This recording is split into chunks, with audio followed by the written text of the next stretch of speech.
Are you searching for the best in online black radio? Then go to blacktalkradionetwork.com, helping you filter through the noise. Real talk, black talk.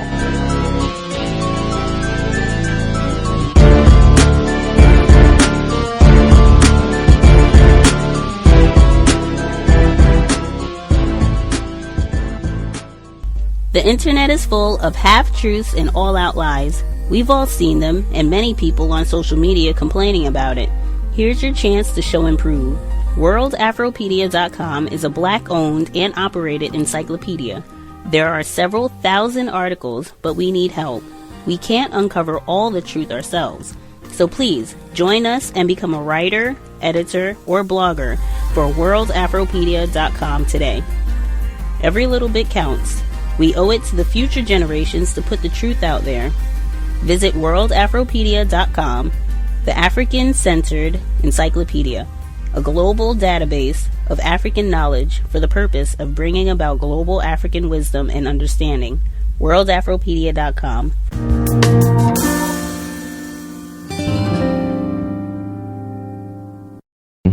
The code ideology, the concept, doesn't knock sex between black people and white people per se. What it does is says, where are the priorities? What do you do first? Do you clean up the mess first? Do you go to work first and then play, or vice versa? But they're doing it backwards. See, like you're talking about some club. The way for black people and white people to come together, quote unquote, is in some corporate room. With everybody ready to sign contracts and do business. All right? And no nonsense, no whiskey, see, no gin, no snorting coke, no running up and down hotel halls, wiggling and giggling and slamming doors and sloshing champagne all over the carpets. No, that's not the way. The way to come in is sober, business-like, and sit down and start talking about, now we're talking money, we're talking factories. See, we're not talking about a party. See, because we are party-oriented, and they know this. This is why the code says a party consists of what? One male, one female. If a third person shows up, you're supposed to be having a meeting. See? I read something that Frederick Douglass has on his pillow over there in his house in the Washington Post. It's an old saying, 2 is company, 3 is a crowd. Okay. Now, you can definitely apply that. See, because black people have this thing, we got to get together. Get together and do what? Have a party. See? That's all we can think about. And then when we go there, we don't know what we're supposed to do when we get there. That's why we do anything. Before the thing is over, it lasts long enough, somebody's going to get hurt. Because we don't know what to do. We don't even know how to have a party without it being destructive. So this thing about white people wanting to come together with black people in a nightclub, no. See, if Mr. Prince was in here himself, I would say, no, wait a minute. You're a businessman, even though you're an entertainer. See, I'm quite sure when it comes to receipt time and all like that, Mr. Prince, see, he gets down to business back there in the cashier's office. You know, I got my videos out here now. Let's talk business. It gets like the mafia back there, see. Where's the money? See, and so it's the same way. Black people and white people interacting, as they said. No. Black males interacting with white women. And black women having hang-ups about it. No, we shouldn't even be into that type of thing. Not a nightclub. We tell them, no, we do not meet white people at nightclubs. That's out. We meet white people in boardrooms, all right, where they are discussing great big money, huge contracts, skyscrapers going up. See, this is where we want black faces to be. Not out there, with a whole lot of psychedelic lights and whatnot, and the air all heavy with marijuana and whatnot. No. Yeah, this is what you think of us. No. All of that, if ever, and hopefully never, has to come way after. See? I'm sitting out there on the veranda looking at all my yachts out there on the ocean. See? Right? Now, you say you might have a party. Well, maybe. Y'all go ahead and start. I'm thinking about bucks. Thinking about more money. In fact, I'm thinking about taking over this entire beach. See? Right. That's the way we should, that's what, I'm just making it kind of comical, but that's the way it should be. And get in that mindset. No parties. Right down to the nuts and bolts type thing. Still on the same subject. Office parties. Black people, don't go. Let them know you're out. I don't care how many white people you work with. You got something to do that day. Well, what do you have to do? Business. See, I have pressing business problems. Have to be taken care of immediately. Can you excuse yourself from the party and help? Maybe you can give me some advice on how I can handle it, see? Well, what kind of business are you in? None yet. That's the problem. All right? Yeah, and that's the way you go at them. See? Stick with the truth. Don't lie. See? Right. Well, tell them just like that. See, learn to think on your feet. See? Right. That's my problem. Mr. Fuller. Yes. You talked earlier, at some point about, as you're talking now, about being in the boardroom, all right? Yes, being sir. at the head, making money, being on top. It seems awfully strange that when we, as particularly black people, begin to do that, okay, all of a sudden things happen, all right? Things, the gentleman at Beatrice Foods, Reginald Lewis. Okay, and you're saying how to handle away. it. That's the bottom Now, line. I don't know how he died. They say he died of a brain tumor, whatever it is. But it seems awfully strange to me. Anytime a black person gets to any level, that level of money, power, he fades off the scene. NBC Food was up for sale at some point, and all of a sudden, Bill Cosby knocked on the door and said, I want to buy it. All of a sudden, it wasn't for sale anymore. Mm-hmm. So, how do you handle it? How do you deal with a situation where you are there? You Yeah. finally made it. Yeah. And And the these door things still start being happening. shutting in your The glass ceiling and all that. Okay. First thing you do is you remember you're in a war and you're still a victim. And you're going to be a victim as long as this exists until we erode it, knock it out, I hope, with a code in just a few years. Because through codification, I believe it can be done in a few years, if not less. Okay. All you usually use your corporate setting for mostly is to learn how they operate. Now, you make all the money you can while you're doing it, but mostly it's just a study. It's just an incubator for study. Don't look at it as anything else. Don't look at it like you are getting close now to the goal. You are finally going to make the dream. No. You've been ruled out right from the day that they let you in. See, that ceiling is there. You're never going to get there. But you learn everything. See, now, people that we refer to as, the non-white people we refer to as Japanese, understand that. See, these people are producing cars and complicated electronics. But they know that there's a ceiling. See, they know that. They're not fooling themselves. They come around with their business suits and attaché cases, and they sit down and they talk big money and they make big money. But they also know what white supremacy is. And they know that at any time they can be forced to eat those cars. Oh, yeah, the white supremacists can wake up tomorrow and say, your stock is down. What do you mean my stock is down? Because I said so. And you're not going to be able to trade here. You're not going to be able to do this. You're not going to be able to go here and go there because I got to deal with those people. I mean, I got to deal with, you're out.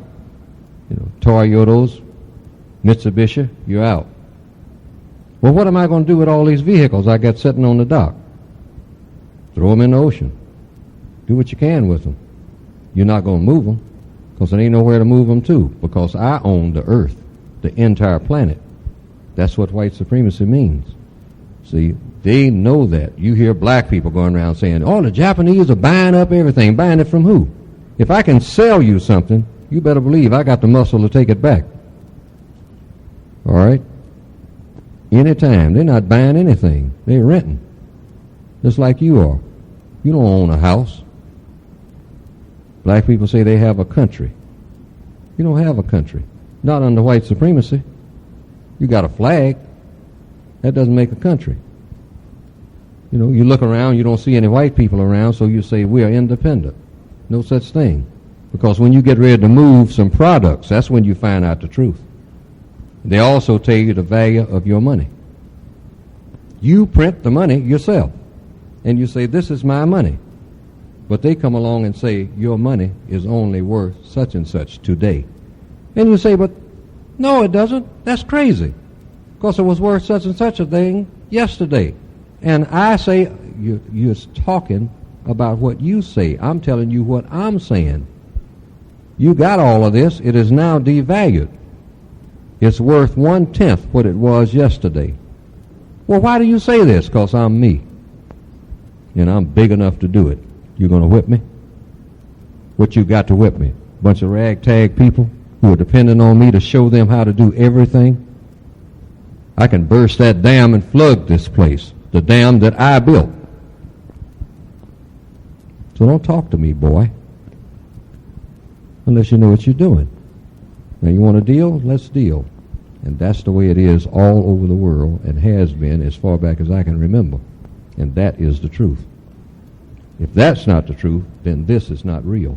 This thing called white supremacy. Context of White Supremacy. Gus T Renegade, in for another broadcast, hopefully to share constructive information. Thursday, October 6th, 2016, so I have been told. This is our weekly session on workplace racism. Look forward to hearing from victims of racism, non-white people, any observations that you have in the workplace, problems that you personally might be experiencing in the workplace. Certainly, if you have figured out some things that work well to eliminate problems, minimize or totally remove conflict between you and other non-white people that you work with, you and other whites, suspected racists that are on the job, dial in. Certainly looking forward. Anyone who has figured out some successful strategies, we need that like at the top of the list. If you are self-employed, black entrepreneur, dial in. Certainly always good to hear from people who are quote-unquote self-employed and how they experience racism working for yourself. As they say, the number to dial is 641-715-3640. The code is 564943#. Press star 6 if you would like to participate. That number again is 641-715-3640. The code is 564943#. Press star 6 if you would like to participate. I will state again, this is not a spectator broadcast. This program is specifically designed for listeners to call in, share their thoughts. I'm very, very sure there's no way that you can have a collection of 10, 5, 2 black people and not have quite a few folks who have something happening to them personally, where they are not being promoted, they are not being compensated correctly, they are being mistreated somehow on the job, whether it's people are talking rude to them or treating them in a manner that they do not treat white people on the job. I'm sure that that is happening, even if it's not happening to you personally. Things that you witness happening to other non-whites on the job, and or what you are observing with regards to how white employees are treated, where you know if you did what they did, it would have been handled in a totally different manner. I think all of that is really important. I've stated consistently, we have younger people who do listen to the program who don't have an extensive work history. I think it's very helpful for them and others just to be able to hear some of the experiences that non-white people have had on the job, so we can all be more mindful of the types of racist tactics that are employed, and then strategies for how to respond, what to say, what not to say, what to do, what not to do. Again, want to stress policy and procedure. That's one of the things I've been trying to reinforce. Make sure that you read your policy and procedure and try not to wait until something has gone down. Try to read that in advance. As I've stated, you don't have to read the whole thing in one setting. Sometimes they can be kind of thick. You can divide it up. Just read, devote 10, 15 minutes. It's not a big deal each evening, and you can, stretch it out and make it take 2 weeks, even 3 weeks to read the whole thing. And then you can go through, you can see if anything doesn't make sense, because you might have legitimate questions about things that are in the policy and procedure. You can also see if these rules are being enforced uniformly. Generally, they are not. And also, if you've pre-read your policy and procedure, you are knowledgeable about what the rules are. That alone might give you some tools to help neutralize racist activity directed your way. I think we've heard from many, many listeners over the years that a lot of times when they go to come after you, we got to write you up, or you didn't do this correctly, when you verify and check policy and procedure, a lot of times they will be in violation of their own written code, and that right there can do a lot to stick out for whatever reason. We definitely want to hear that as well. I think it's good to be in a habit of just reviewing workplace regulations. With that, before we get to some of the folks who dialed in, there were people who emailed in. I state that weekly as well. If you are listening live and for whatever reason you're not able to dial in to share your observations or thoughts, you can email untiljustice@gmail.com. untiljustice@gmail.com, and I can share your commentary on the air. I can read it. We can keep it anonymous if you have concerns about that, but you can feel free to email and we'll share your commentary also. But there are a few things that people wrote in, and then a quick report. I could probably do a whole program just reading some of the things that have come out in the past week that are related to workplace racism. This is in the Massachusetts area.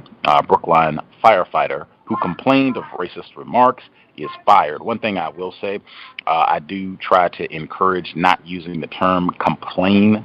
I know Mr. Fuller has talked about this over the years, that they kind of encourage us to talk about racism as though we're just little children. I have a complaint, and you hurt my feelings with what you said.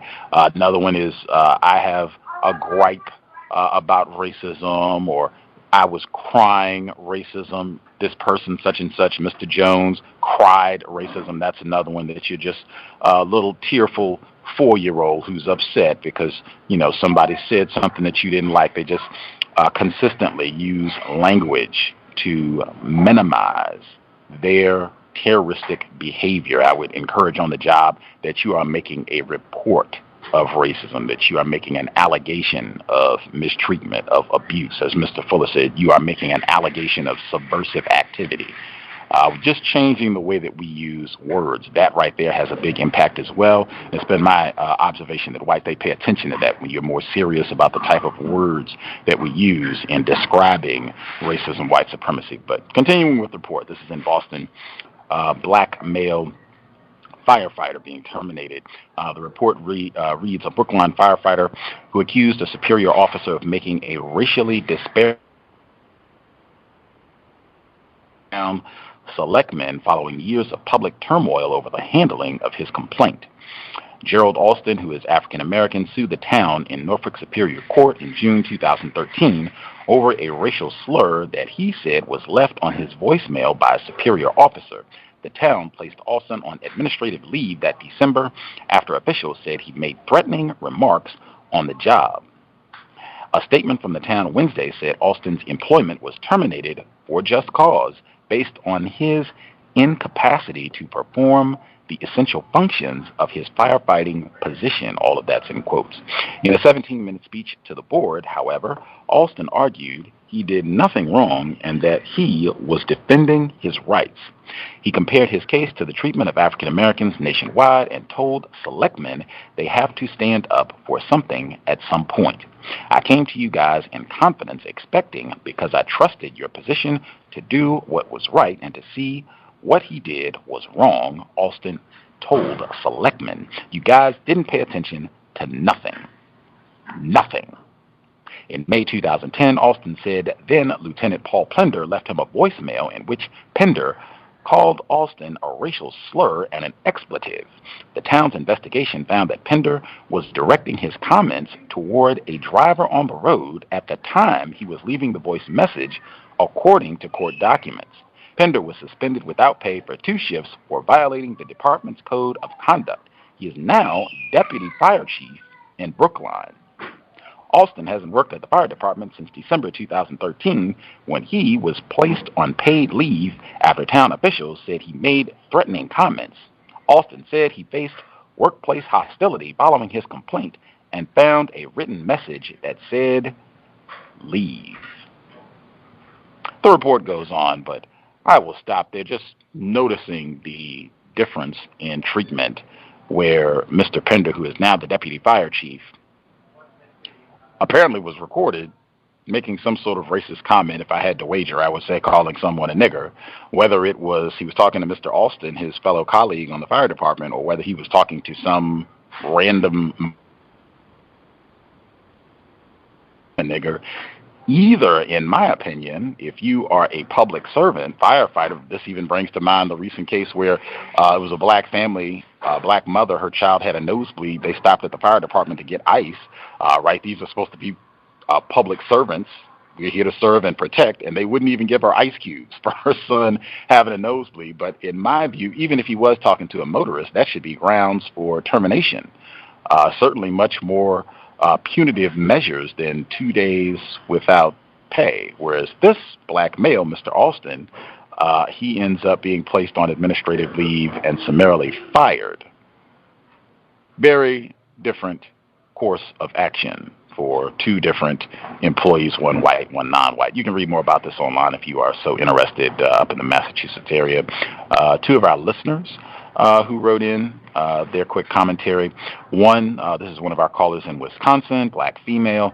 She had been sharing before about different types of abuse she had suffered on the job, including sexual terrorism from a white male suspected racist, where she informed us last week that they fired her from her job. She gave us some of the details surrounding that. She wrote in with an addendum. She says, "I talked to one of the black females who still works at my former employer. She informed me that the company had changed the code to get into the building. She also said that she was told, and I quote, 'I know that you,'" and the black female, our listener, "'I know that you and her are friends, and don't let her know what the new code is to the door.' About a month or 2 before I was fired, 2 other black females were fired, and the code remained the same. It's just interesting that when I get fired, they change the code." That is one. Second observation, this is from the black female. She wrote in before about some of her workplace racism activities. I think this is the same person where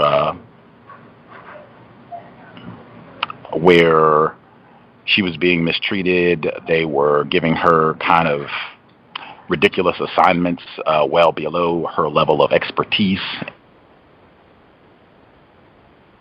Job, who were getting treated better, who just seemed like they could kind of break the rules, do whatever they wanted to do. So she wrote in, she says, "Below is an update to my last workplace racism report. First, I have to correct and clarify my workplace situation. It was not accurately described last time. In my department, there are 4 of us medical doctors, myself, a black female, a black male, a white male, and a white female. Among us 4, the black male has the highest quality of work, training, and experience. He also has the longest tenure and, in fact, has been promoted above the white male who has been on the job longer. To be clear, I have not been skipped over for promotion or missed a raise or bonus yet. Hopefully that won't happen. The way I see racism being practiced among our group of 4 has been the following. The black male and myself seem to be overloaded with work compared to the white male and white female. The black male and myself have more training, education, and experience than the white male and white female. The white male and white female are both immigrants and do not have the level of medical training or medical credentials that the black male and I have. I believe that if they were non-white, they would not have their jobs. And the black male and I have been sent to do tasks and errands for the boss, a white male, that have nothing to do with our level of training and experience as medical doctors. Second, some listeners continue to suggest that I leave my job and suffer, in quotes, and or help black people rather than deal with the white people on my job. My view on this is that I have to have two choices in regards to where I work. Work among non-white people or work among white people. Either way, I'm supporting racism, white supremacy because, as Neely Fuller Jr. says, you don't get to work outside this global prison system. Continuing with that idea, consider the movie Shawshank Redemption or the book The Spook Who Sat by the Door, which we will be reading tomorrow. That is our fourth study session. In both cases, the main characters are offered the opportunity to work with powerful white supremacists, and they both take that opportunity. We all have to consider who we will work with in the prison yard, primarily with the non-white prisoners, or in the warden's office, primarily with the most powerful white supremacists. Either way, we are supporting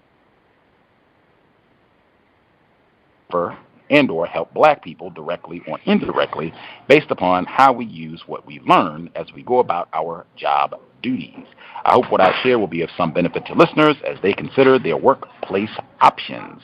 I also want to continue to emphasize that getting a high level of education, such as becoming a medical doctor, does not protect you from racism. As always, learn what you can and use the money and information you are allowed to obtain for a constructive purpose. That is her report. I think I got her whole report. If I botched something, I suspect she might be listening. If I misread something or didn't get it correct, I'm sure she can dial in to set Gus straight. With that, we will get to folks who dialed in who have commentary they would like to share. The number again is 641-715-3640, and the code is 564943#. Press star 6 if you would like to participate. Folks who dialed in who have a hand up, if you have commentary you would like to share, you should be with us. Feel free to chime in. Yes, can I be heard? Yes, may I be heard? Let's nab was that our young scholar in the Bay Area? Was that you, sir? Yes, that's me. Go ahead, sir. All right. Greetings, guests, and to the rest of the callers. So today, there was Black Student Union. I went to it. We learned about Benjamin Banneker and Nat Turner, and what I learned for that was Benjamin Banneker. Well, I already knew who Benjamin Banneker was, and just as a refreshment, he built the Big Ben, and I remember that he had a photographic memory which helped him to build it without the plan, the blueprints. And Nat Turner, he was a slave who led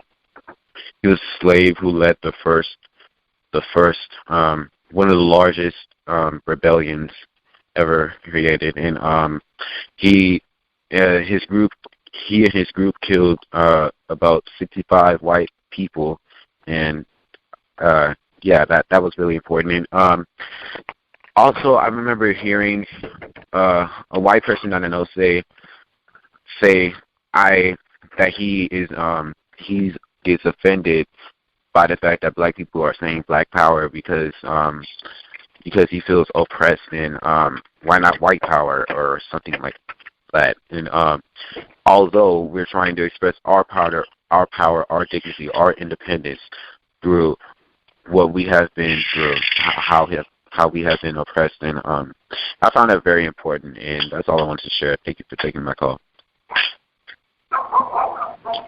Exactly. Who was it who said white power? Was this white power? Was this a student who was making this gripe about, he's tired of hearing about Black Power and what have you, why not white power? Was this a student, or was this a regular random white person? Well, it was a student that I don't know. Yeah, oh. It was a student. Was this in like a classroom setting, or was this, just as he was going through the halls, or where was this? Well, this wasn't in the classroom, but just in the halls. Yeah, I heard it say that. Okay. Fascinating. White, I thought they were just waiting for Donald Sterling to die out, and this problem will be taken care of. The young white urchins, they are cool in the gang. They are not racist, and they love President Obama and Rihanna. They are all good.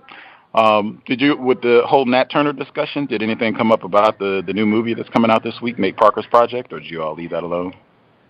Oh, yeah, we did talk about that after we discussed Nat Turner. Birth of a Nation. Yeah, we watched the trailer, and, yeah, I found that interesting as well. Fascinating. Was there any commentary on the rape allegations against him, the controversy about whether or not to see the film, or did that not come up? That didn't come up, no. Interesting. Most interesting. Are you going to go see the film or no? I hope to see it because the group is, there are going to be free tickets, so I hope to see it. I'm not sure yet, but I might go, I might not go, just depending on time. I see. That participate in the black student group at your school. If you all go check it out, definitely let us give us the review. What you all thought about the film and any discussion or dialogue that comes up in class related to it. Awesome. Always grand to hear from our young scholar in the Bay Area.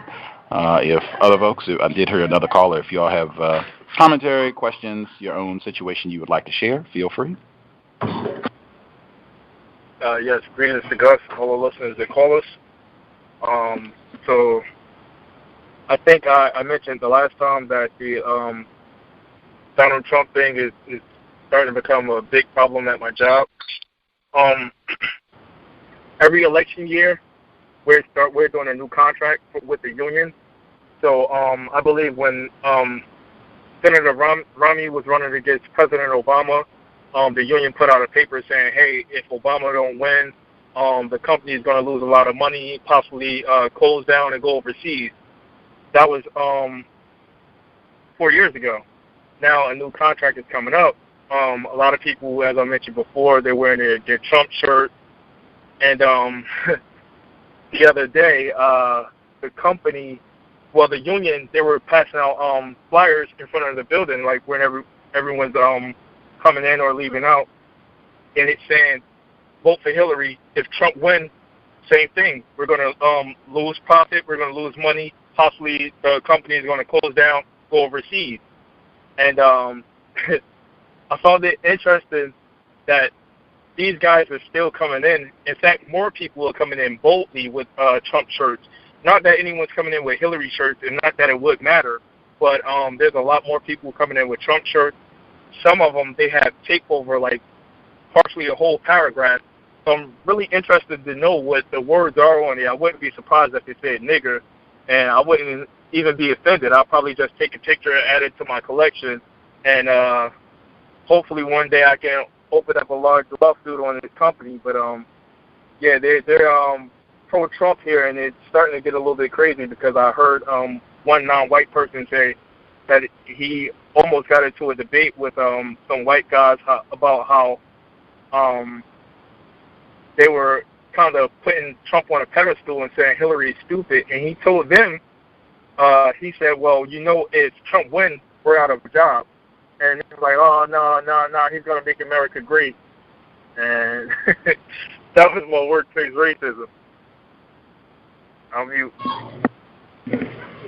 Wow. Great codification there in terms of not being emotional, where you said, if whatever tacky commentary was on the shirt, just taking a picture, I'm not upset, my feelings are not hurt, I'm not offended, just take a photograph, add that to my folder of documents, and keep on moving about our day. That's counter-racist codification. That's what it's supposed to look like, in my opinion. Other folks that are with us, if you all had commentary or questions, feel free. Can I be heard? Yes, sir. Greetings, everyone. I was just thinking, as you were mentioning about physicians and their training, approximately 8 years, I guess, for most of them, if not all. As a child, there were during the 60s in the elementary school and middle school, Charles Drew was one of the black figures that was brought to our attention through that time. There wasn't many black people who were mentioned, but I very much remember Dr. Charles Drew. I believe he invented what we know today as blood plasma. And just to confirm on what you said, just because a person is non-white black person is highly trained, especially a job like a physician, that doesn't mean that they're not affected by race of white supremacy. From my understanding, correct me if I'm wrong, he actually died because he was denied getting the very thing that he invented, which was blood plasma. So I thought that was something to bring out to confirm on what you're saying about just because you have a high level of training, that doesn't mean that you're not going to get mistreated as a black person. That's it. Oh, right on. Absolutely. Keep that. I think that's going to pop up in our book study session, Spook Who Sat By the Door, which was already mentioned, but I think that is going to pop up explicitly, whether or not all of your degrees will save you from racism. And I think the main character, Dan Freeman, I think he gives the same response that we just heard from retired firefighter. Other folks who chimed in, who have a hand up, if you all had commentary you wanted to share, you should be with us also.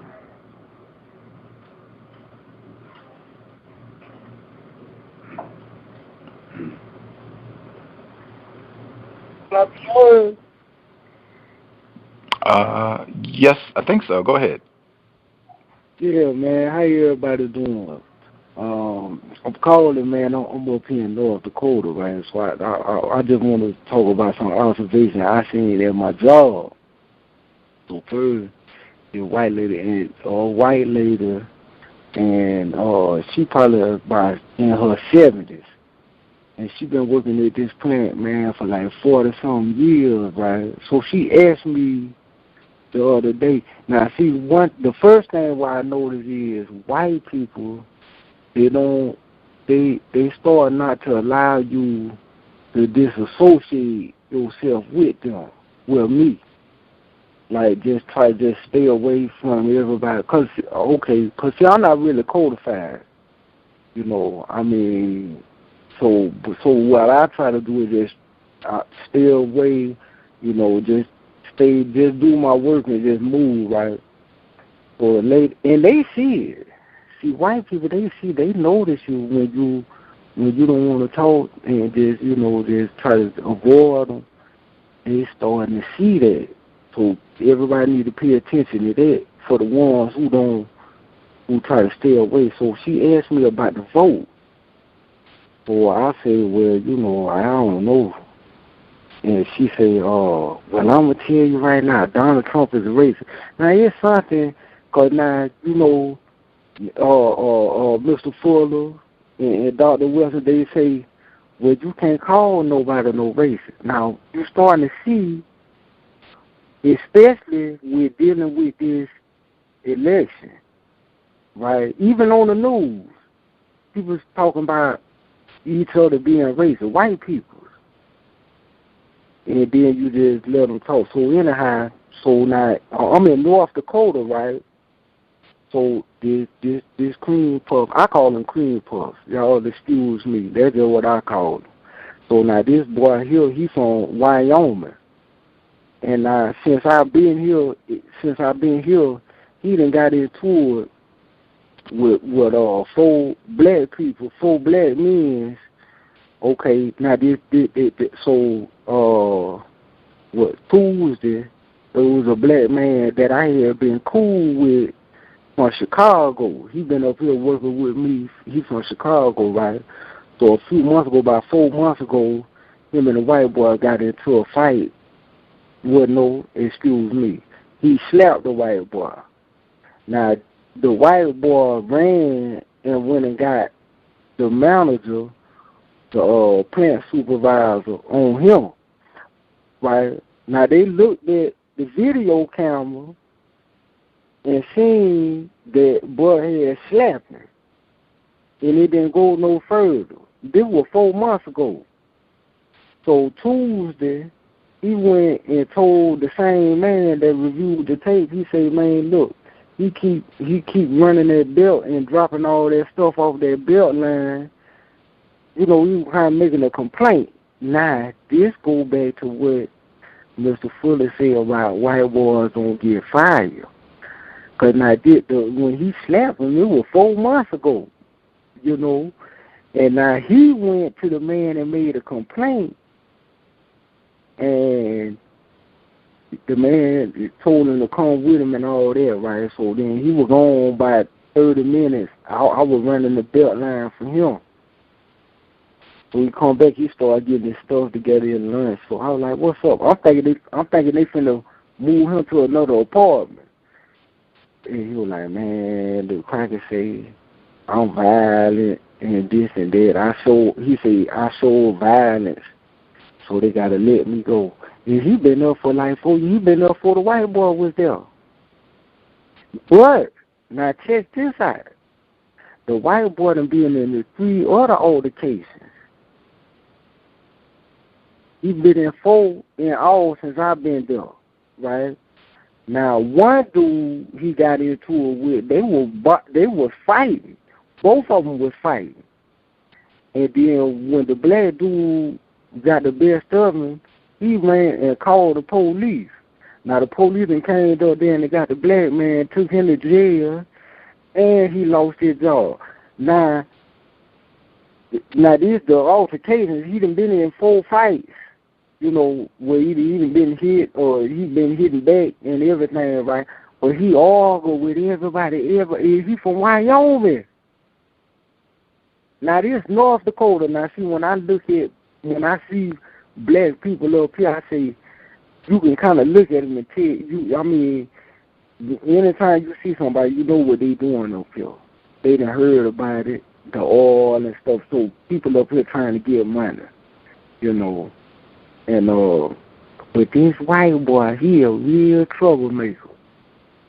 You know what I mean? He is a troublemaker, but it just took me out because ain't no pressure being applied to him. Everything falling around. And now he been trying me, right? And it's kind of crazy because I always had a complex. Like, I don't deal with white people good. I never deal with white people good. And then, you know, I got a complex with black people, too, with been had one. But I'm kind of trying to just be like, okay, you know, and just do my thing, you know, and don't really be getting into it. Kind of just, you know, I don't know, man, but it's very strange because an old white lady, she called Donald Trump a racist.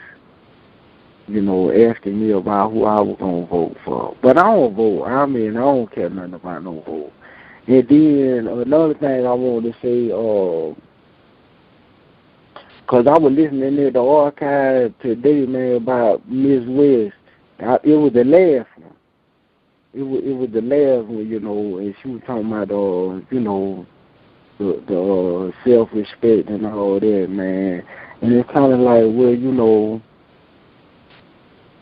it is hard, you know, to be codified, you know, because I've been following the programs and listening to people, and you know, and it's just kind of like, man, it's kind of hard to get into it even when you're dealing with work because, see, when I moved here, and this for if anybody got any legal advice, one thing I can say about North Dakota, see, I moved here, I was staying in a homeless shelter, but I was working through a temporary agency for the company that I'm working for now. I got on by working through a temporary agency. And so I was on food stamp and Medicaid, right? So, man, the people they done put a case on me, man. I done went to jail they say I thefted government property for not disclosing income, right? And then the man told me, he said, my caseworker said, my social service say, well, if you and working full time. You got to be working full time, whatever your income is. When you hired on, then you apply that. So I got it for 30 days, and then I had to come back and then reapply again for 90 days. So I got it for 30 days in May last year, right? So then when I went back in June and reapplied, they denied me. And they said that I had been making money. Now, I was making $9 an hour through the temporary agency, you know, and I think they saying that it turned out to be like $800 and something for the whole month. But I was in a shelter. And, man, they done put a case on me. So check this out, right? They denied me a public defender. So I say, so they say, well, you can appeal it and write a letter and state why you think it's wrong or why you should be given one. So I wrote the letter, and it was just basically like, well, you know, if I had the money to get a lawyer, I would buy me a lawyer. Don't nobody want no public defender. But I know you ain't going to let me talk anyway. So I might as well get one. But if I had money to get the lawyer, I'd get it. And so they denied me. I went to court, the judge, and he going along with it. So I supposed to go for a trial for theft, but nowhere in the document say that I stole anything. You know, it's like the paperwork ain't right. I ain't put my finances down while I was getting food stamps. I don't know, but it's so crazy, man, because when you just look at everything what's going on, it's very confusing. And I want to say that white people, and I just want to say that white people ain't too smart. You know, Mr. Fuller say they're the smartest people, but when you look at it, they ain't smart because it ain't working. You know, white supremacy really ain't working. Because I know for a fact, black people just started coming up here, man. And it's so cold, I don't want to, it's freezing up here right now. Right quick. I want to hop in right quick just to make sure everybody gets the opportunity to comment. But definitely, thank you for sharing about, you know, some of the different problems that you're having to deal with up there. If folks, I don't know if we have listeners in the North Dakota area, but certainly if people have any suggestions that might help out with what you are dealing with. I know specifically person on your job who has been in all these different physical altercations with different black people on the job, and you know, a black person has got fired, and apparently it sounded like from what you said, a black person just got fired this week that he had a previous incident with.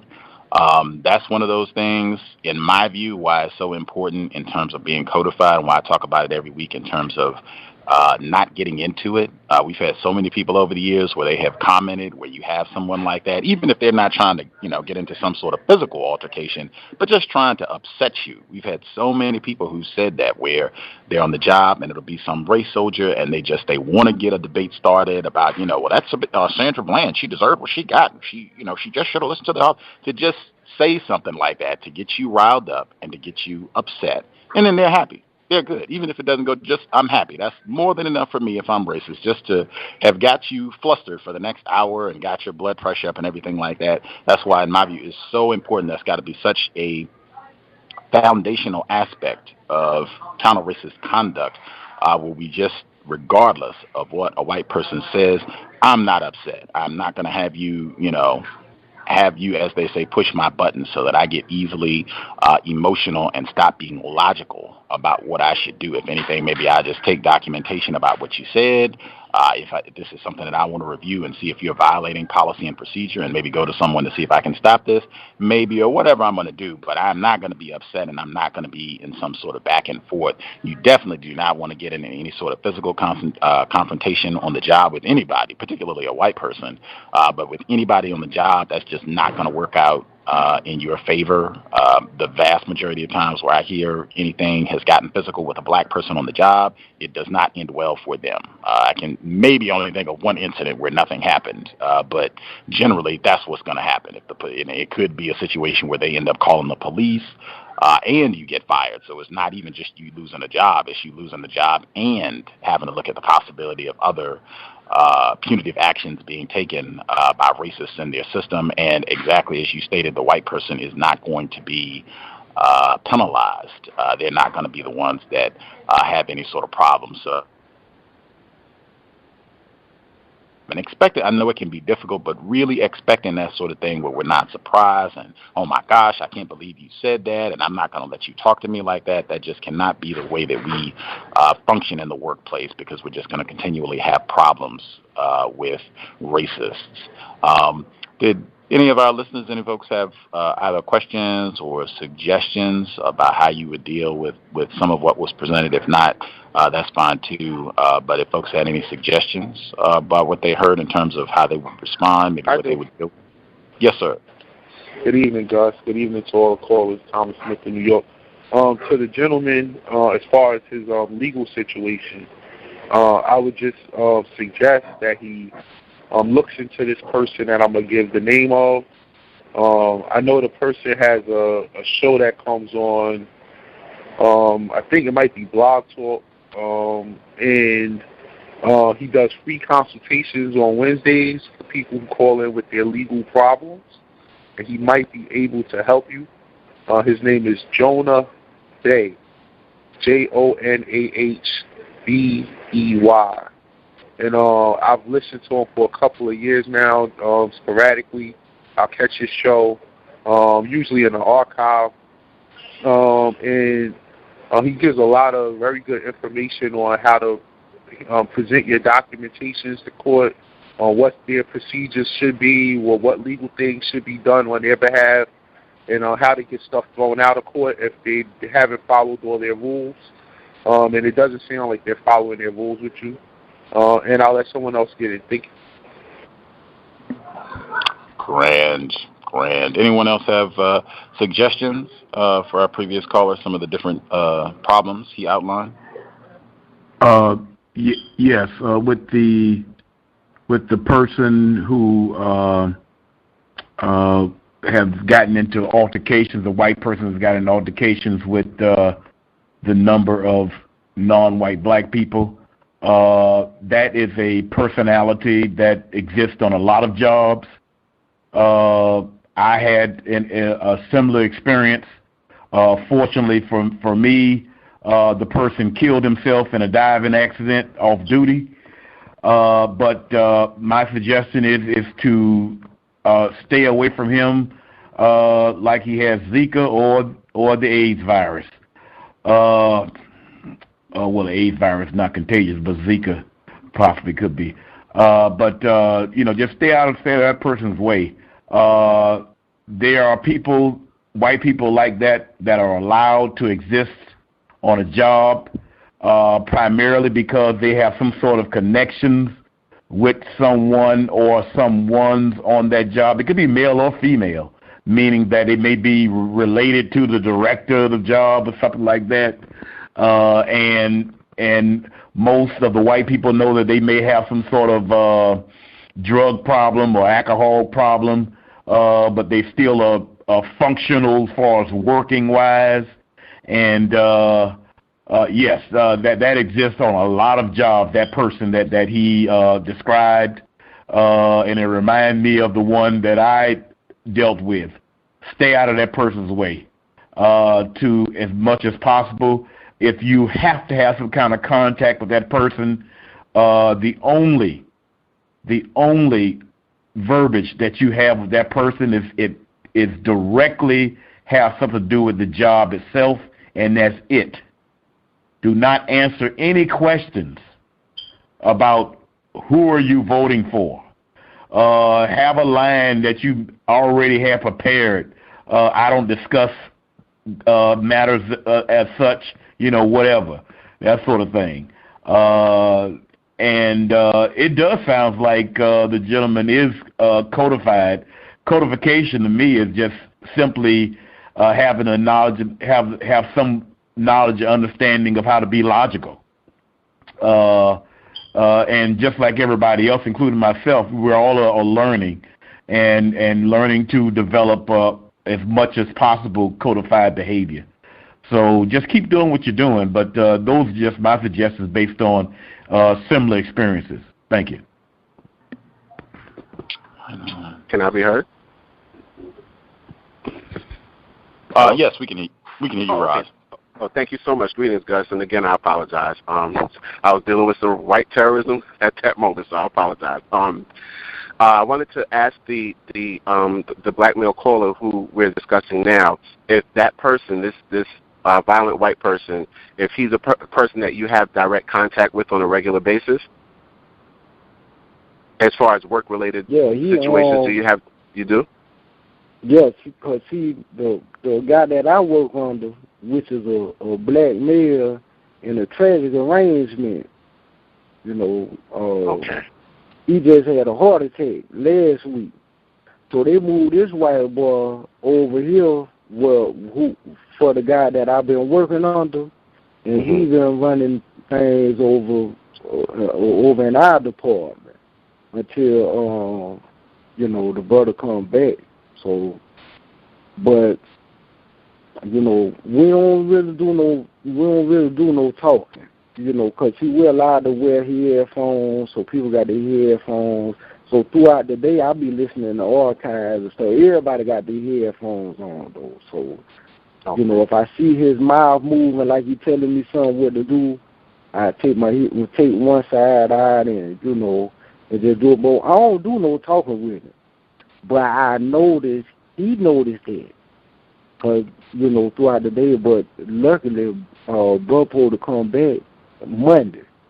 Because he's starting to try to, say more and more to me. But we in direct contact. Okay. Direct contact. He over. Now, did you say the other white male that you used to work for, that he's supposed to return to work on Monday? No, he a black male. Oh, he's a black man. Yeah, he's a black male from Ohio. No, Okay. It's a white boy that's in there now. But the one that's really my supervisor, he's black. And he's in the tragic. He's just in a tragic arrangement. Got it. Okay, because I was going to say I was going to mirror what the firefighter in Florida says. Stay as far away from him as possible. If you do have to deal with him or he has to have contact with you, try to be in a public space where you're around other people. So that way, if anything does happen or if he says anything that's really out of pocket, there's other people that can verify exactly what happened in that situation. Another thing I might suggest, just to protect yourself too, is to, if you can record your conversations, if you have conversations with him, even regardless of what the state law says, just to have a record exactly of what he said, so he can't say he didn't say something he said. And they do have a cheap USB, it looks like a USB device, but it's actually a recorder. I bought one on Amazon. I believe it costs like $12 or something like that, and it gives you up to 13 hours of recording. So if you work like an 8 or 9 hour shift, you can literally tape your entire shift. When you get home, you plug it into your computer and download the file, and it's time-stamped, date-stamped, and if there's anything that happened, you can actually cut it to the place where the incident happened. So if there's a bunch of stuff that really has nothing to do with being mistreated, you can get rid of that and just save what actually happened on audio recording. And also, the black male is the one who had the heart attack. Is that correct? Yeah. What I would do. Go ahead. I'm sorry. Yeah, that's the supervisor over my department. He's supposed to come back Monday, but he's a black male. Wonderful. I'm hoping, even though he's in a tragic arrangement, from what it sounds like to me, it sounds like definitely you've had a better experience working with him than you've had with the white person. Is that correct? Yeah. What I would do when he gets back to the job, just to try and facilitate making sure that he does not have another heart attack, tell him to always keep cayenne pepper with him wherever he goes. And if he happens to get in a situation where he knows he's going to have a heart attack, tell him to make an 8-ounce glass of water with at least 1 full teaspoon of cayenne pepper and down that as quickly as possible. It'll reverse the heart attack immediately. So that way, God forbid something happens, he can protect himself, and hopefully he'll be on the job more so that you don't have to deal with this other white person. God forbid he has to leave again for a long period of time. So just give him that piece of information. Just tell him keep it with him wherever he goes.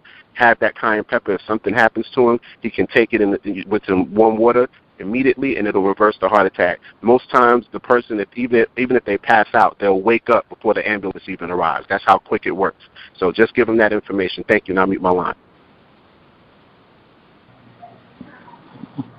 Health tips as well. I suspect the toxic job situation and then going home to a race soldier, I'm sure that is not doing his health any good. One thing I was going to also get in, I think that is an accurate observation the caller shared about if you're in a workplace situation and you have racist suspects and, you just try to keep to yourself and, I'm just going to do my job. I'm not going to be all in everybody's face, yapping it up and just talking about anything, that sometimes they will not allow you to do that. To be mindful of that as well, because I think we've had other people who've talked about that. Where it's like they're demanding your attention or even acting as though they are upset that, who is this Negro, think she or he is to come in here and, not talk to us and not act like they want to be down with us. If that sort of thing happens, same thing that I stated consistently, you want to be cordial, speak, but I would try and redirect things back to the job and making sure that, it's not just being pulled into talking about a whole lot of personal stuff and what you did on your weekend and your relatives and all that sort of thing. Just be mindful of that and just to make sure that they're not trying to say, oh, man, Miss Johnson is not a team player. She's always just over here by herself and acting like she doesn't want to talk to us. Speak, good morning, good evening, good afternoon, whatever it is, and try to get back talking about work-related things to the degree that you have to have any sort of communication at all. And also, if it's somebody that has a record, it seems like in this situation, this person has had so many different incidents with people on the job. If the conversation, if they start being violent with their speech or you're feeling threatened, in any way that, it looks like they're trying to escalate the conflict, I think having the recorder, as Roz just stated, I think that's a great idea. That way you can have a record, even if it's just for you personally, if you don't even have any intentions of sharing it with anyone else. But I also think since he's already demonstrated a willingness to be violent, I think you would be more than okay just saying it seems like we might be having some miscommunication or there might be a problem or what have you. I'm going to pause on this conversation, just try to get, more work done. Continuing the conversation if it seems like the person is being rude, or even you can even be more explicit than that. Just the way that you're speaking to me right now doesn't seem correct, and I think we should stop the conversation and maybe pick this back up at a later time if we need to have someone else present, just to make sure that we get the clarity and have understanding about what's being discussed. But it just doesn't seem like it's headed in a constructive direction right now, so I'm going to disengage. I would say something to that effect. It doesn't even have to be, that verbose. But just making it clear that you're not going to continue to converse with him at this point if he, is starting to be rude, discourteous in the way that the conversation is going. Do other folks have suggestions that they wanted to give out? If you had your own personal commentary, that's fine as well. But any other suggestions folks want to make sure they get in?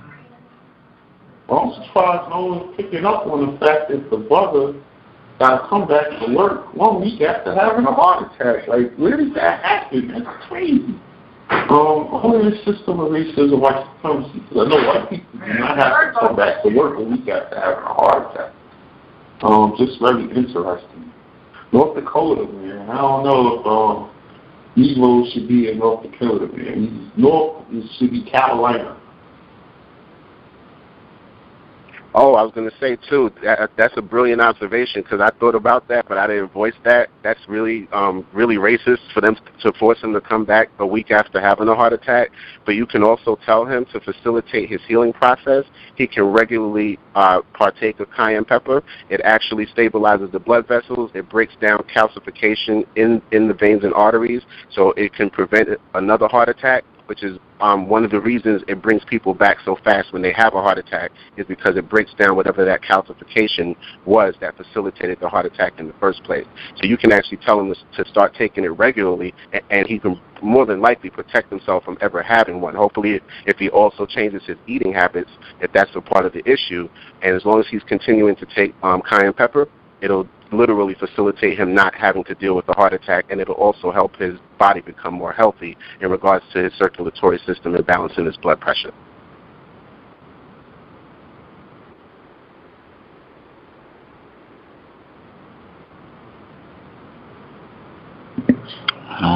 Other folks have commentary that they wanted to share. If you have your own observations, own personal experiences, things that you would like to share with us, feel free. Yes. Oh, go ahead, sis. I'll go after you. Thank you. Just real quick. Your volume is a little low, caller in Ohio. Oh, wow. I tell you what, Gus, I'll mute myself. I got to change my earplugs, and I'll come back in, and then you can get me later, okay? Yes, ma'am. Sorry about that. Okay. Sorry about that. Mm-hmm. May I be heard? Yes, ma'am. Oh, good evening, Gus, to the callers and to the listeners. My connection is going in and out. I'm down here in South Carolina. This is the female caller from New York, but I'm down here in South Carolina, and the wind is picking up, so I'll try to be as quick as possible. First of all, Gus, I want to thank you for this platform, for allowing us to express ourselves, allowing us to express how we feel and what is going on with us on these plantations. I liken these stories, these things that the callers share to scars, to battle scars, like being on the plantation and just being beaten and holding on to these scars and not knowing what to do about them, not trying to figure out how to prevent from getting more, and healing, as Dr. Welsing would say, rather than forgiving. That's paramount. I said that because I'm down here in South Carolina with my elders, and my mother and I were speaking about, somehow we got on the topic of how white people don't take care of their children, and they always look to us to take care of their children. And she shared a story with me about her sister, something that she went through when she was younger, and she was taking care of these white children. That's my aunt, and she has Alzheimer's now, so she said that she was working for this white family, and she was bathing. She had to bathe this little white boy, and the little white boy said to her, come on, get in the tub with me. You're dirty. You got to wash that off. You're dirty. Talking about her skin, So I said, wow. And like I said, these are like scars. And for my mother to share that with me means to me that it's not only a scar for my aunt who told the story, it's also a scar for my mother. So, now it's a scar for me. So this generational thing is more to it than what we think it is. It's literally stuff in our DNA, on our memories, our experiences, which makes us different than Holocaust victims or Pearl Harbor victims, in my opinion. Because there was no restitution. There is no restitution. The other thing I wanted to share was that Mr. Fuller always talked about how he wished he was called a nigger. So, I had this thing inside of me and I didn't really express it, but now that I'm thinking about it, it was pretty significant. I was a graduate from college, my first job many, many years ago, and I got a job in a psychiatric hospital. And, white people, when they, are inside, and this was a very prestigious psychiatric hospital. You had the likes of, we had tennis players coming in there. I think it was Andre Agassi, if I'm not mistaken. Blondie, I'm calling names. Blondie, Debbie Harry from the group Blondie. She was one of my patients there. So we had this young man there, and from my little studies that I had with my little piece of watermelon degree in psychology, he was a sociopath. And in my opinion, from what I experienced with him, from what I read in his chart, you can't cure a sociopath. There's no treatment for a sociopath. That's what they do. They just terrorize everybody. That's how they get down. But this was a racist sociopath, okay? So I don't know what it was about me that he picked up on that, although I do know I was a black woman. So I had a night shift one evening. So I was going around doing my rounds, and I turned the corner, and I saw some writing on the wall, but I didn't know what it was. So when I got up close to it, I looked, and it said, "My name is a nigger." So I went and I reported it to the head nurse on the shift, and they made some sort of emergency call to his psychiatrist. Nothing for me. As an employee, you're supposed to just take that, right? So they made an emergency call to his psychiatrist, who came in first thing in the morning, wasn't scheduled to be in that morning. So after they discussed what happened on rounds and stuff, he came in and we had a special discussion. And, I was much more confused than I am right now because I'm still very confused. So this psychiatrist had the nerve to ask me, what would I like to do about the situation? So I looked at him in my confusion and I said, well, he called me a nigger. So maybe if we string him up by a tree, on a tree, that would, balance everything out. And they all kind of looked at me like,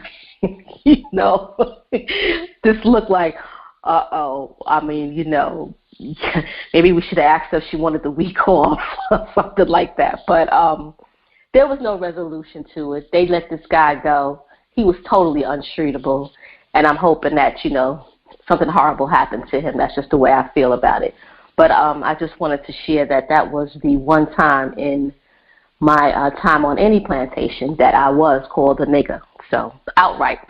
But of course he's crazy, so that's par for the course. We can expect stuff like that. He has something wrong with him, so he gets a pass. But I just wanted to share that, and I'll mute my line. Given your being a little bit less confused now, if that situation were to happen now and they were to ask, okay, what would you like to see done about this situation, how would you respond now? I would respond to them I think I would ask them with a question, and I would ask them, what do you have to offer me that could make me whole? That's what I would say. That's exactly what I would say. And let them put the ball right back in their court.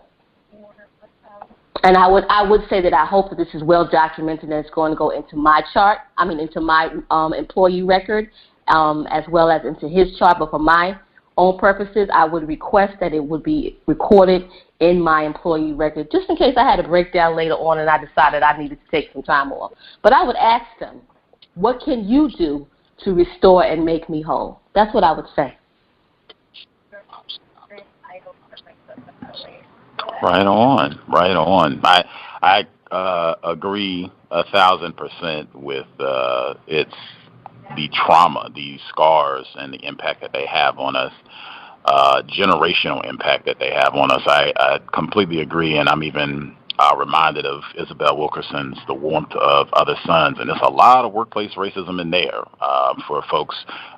The foster family trying to be citrus pickers in Florida, and all the terrorism that they experienced there, trying to organize and get better work conditions for black people. At Ida Mae Gladney in Chicago being sexually terrorized on the job, just trying to make a few nickels. It was tons and tons and tons of workplace racism all throughout that book. But she said the same thing, that there were so many black people that she spoke with and interviewed and put in that book together who had all these terroristic experiences, and they didn't even share. They didn't talk about them. I think she said that in doing the book, it was a lot of older black people that she spoke with who had not mentioned any of these incidents in 50 years. just keeping those scars, keeping all that trauma bottled up. And I think it would be more constructive for us to share what has happened so that we all have a more accurate understanding of the scope of the war being waged against black people. And I think not just sharing to be like, oh, I'm so sad that happened and woe is us, but really to be formative and offensive in a sense of, okay, these are the type of things that they've been doing to us on the job for decades, centuries. These are the type of things that we can do to neutralize some of these problems as long as white supremacy exists. The caller in Ohio, did you have your audio situation corrected, or did you still need more time? No, yes, I'm back. Can you hear me? Yes. Okay. Thank you for that, and hello to you, Gus, the host, and to all the callers. I just wanted to give a couple of things to the gentleman that's up in North Dakota. And I know, like, the taping that Ron was talking about, you know, being there, and that is good to have, but I'm just saying, just make sure that you can take people in North Dakota, because, you know, sometimes that's against the law. Like, I'm here in Ohio, and it's my understanding you can do that. You can take somebody without their permission, that, you know, some other places. Because, you know, the one thing you definitely want to make sure, because if something goes down, it's great if you got it taped, but if it's illegal, it doesn't help you any, you know. But I'm not saying, you know, I'm saying if it's legal, we in states that do that, we at work, we all need to have those. The other thing I wanted to say, too, is, you know, about people who will come, you know, ooh, what do you think about, you know, the election, and, oh, you know, Trump is so racist. Be careful about that, because I tend to think those are traps. And they come to us, you know, talking like that and, you know, trying to be friendly. And, you know, you give your opinion, and the next thing you know, everybody at the work site looking at you like you're crazy, because you never know who that will be taken back to, how it will be presented. You know, so be careful about that. And I mean, just to the point that sometimes you just may even have to say, I just really don't discuss politics. You know, whatever's going to be, I don't discuss politics. So, you know, because somewhere, you know, lately it's just been seeing to me, I see a lot of things, and it just seems like the traps, the things that white people do, which are traps, and how we walk right into them as if we just don't see them, and then, you know, you got a mess afterwards. And we know in the workplace, because I think it was something you said, Gus, you know, I always say this, that to me, white people act like that they are supposed to be the center of our life. That, you know, we should just always be thinking about them and talking about them. And I think the reason why that is because the truth of the matter is they always have us on their mind. They're always thinking about us, and they're always talking about us. And, you know, and it's always going to be something racial. So I'm just saying, you know, when you get into the workplace, just be careful about that, because I think the other thing, you know, and we go to work, it's just some things we don't need to be discussing at work. You know, we go to work to do a job. We don't, you know, and I'm not saying anybody try to, you know, make friends, stuff like that. But sometimes with black people, you know, we do, because, you know, it's something about being around white people, how we, you know, we let our guard down or what have you. A lot of us don't realize just really how deep this stuff is, racism, white supremacy. You know, you can talk to a lot of black people about racism, white supremacy, they'll look at you like you're crazy, you know, because, oh, that's not true. And, you know, then it's all of a sudden it's tripped back on us. So, you know, we have to be careful. But I just, you know, because they just really do feel that they should be in the center of our lives. And like you were saying, you over there doing your job, mind your business, you know, somebody see it, you know, they're gonna come, you know. They're gonna come. They're gonna want to come and try to strike up conversations. So, you know, I'm just saying, be careful, because to me, some of the, and particularly where we're at now, we are a month, less than a month out. So it'll be 3 weeks. Or today is the 7th or the 6th. So we're almost a month out from election day. And so, you know, stuff is going to get revved up. Like somebody said earlier about somebody coming in their job with Trump shirts on and stuff blocked out, you know. So it's going to rev up. And you just have to be careful, because in the end, you don't need to you say something, and the next thing you know, you find yourself being escorted out the door. So that's all I wanted to say, and I'll mute myself. Thank you. Can I be heard? Yes, sir.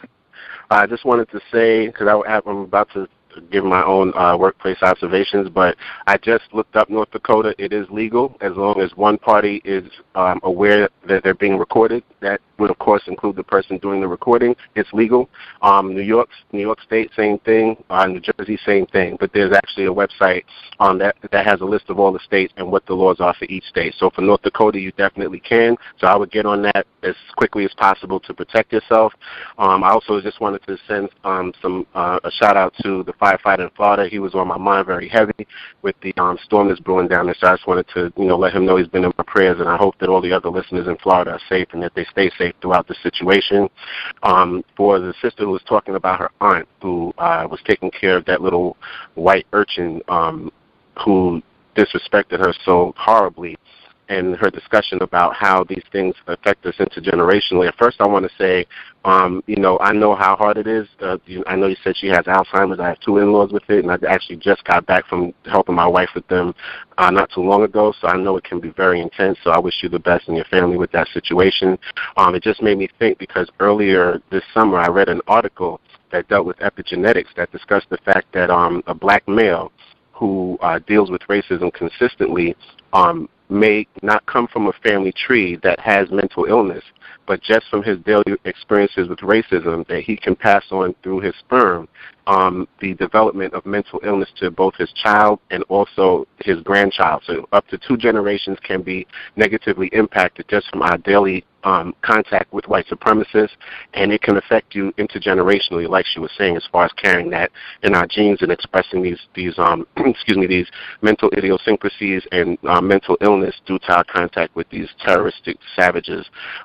To get into my workplace observations, today was crazy. This week has really been hard, and today in particular was hard. So I have 2 things to share.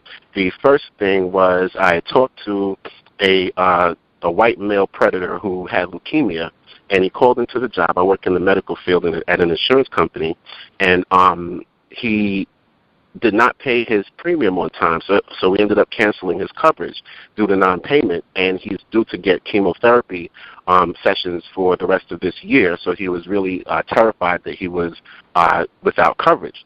So he explained to me that he, in white affirmative action, that he was signed up for this program at a Leukemia Society Foundation that actually pays his medical premiums for him. So he's getting a free run. They're paying the full $627 a month on his behalf, and they missed the payment, which is how we ended up closing his account. So essentially, he wanted me to try and facilitate, because we actually offer a one-time reinstatement. If a member does miss a payment and it causes them to lose their coverage, we would only allow reinstatement with a back payment once per year, and they have to make that payment within a specific time frame. And that time frame is usually by the 15th of the following month. Otherwise, essentially, they'll be permanently canceled, and they'll just be without coverage, and whatever fees that they would incur via of the Affordable Care Act, that just ends up being what it is until they're able to enroll for another policy for the following coverage year. So essentially, he asked me to call the Leukemia Foundation on the 3-way line, and so that he could basically explain to them that we needed this payment in a timely manner. We actually needed it by the 13th of October in order for him not to be permanently canceled. So I actually, called for him. And the lazy son of a gun, I'm sitting there, and the leukemia machine is saying, enter this button to get to whatever department. And instead of him pressing the button, he's literally telling me the button to press, for me to press it for him. So I'm just like, okay, I'm just like, driving Miss Daisy for this leukemia devil. And I said, okay, so I just, I'm on the job, so I just, I went through the different prompts as he told me to press them, and we finally get someone on the line.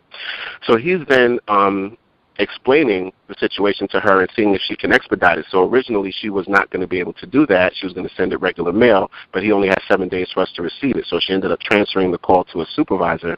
The supervisor ended up taking over the call, and she actually facilitated setting it up for next day. But she still told him, even though she is setting it up for next day, she can't make any promises that, that the mail might get lost or whatever the case may be.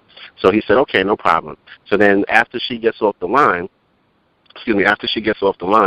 and matter of fact, just to double back, before we got to the part where we called this a foundation for him, he went on a tangent because he was so aggravated with the fact that he lost his coverage. He went off on a tangent about Obamacare, and then he called it Hillary Clinton care. He said whatever this is, and he was just complaining out the wazoo about all of this stuff before we called.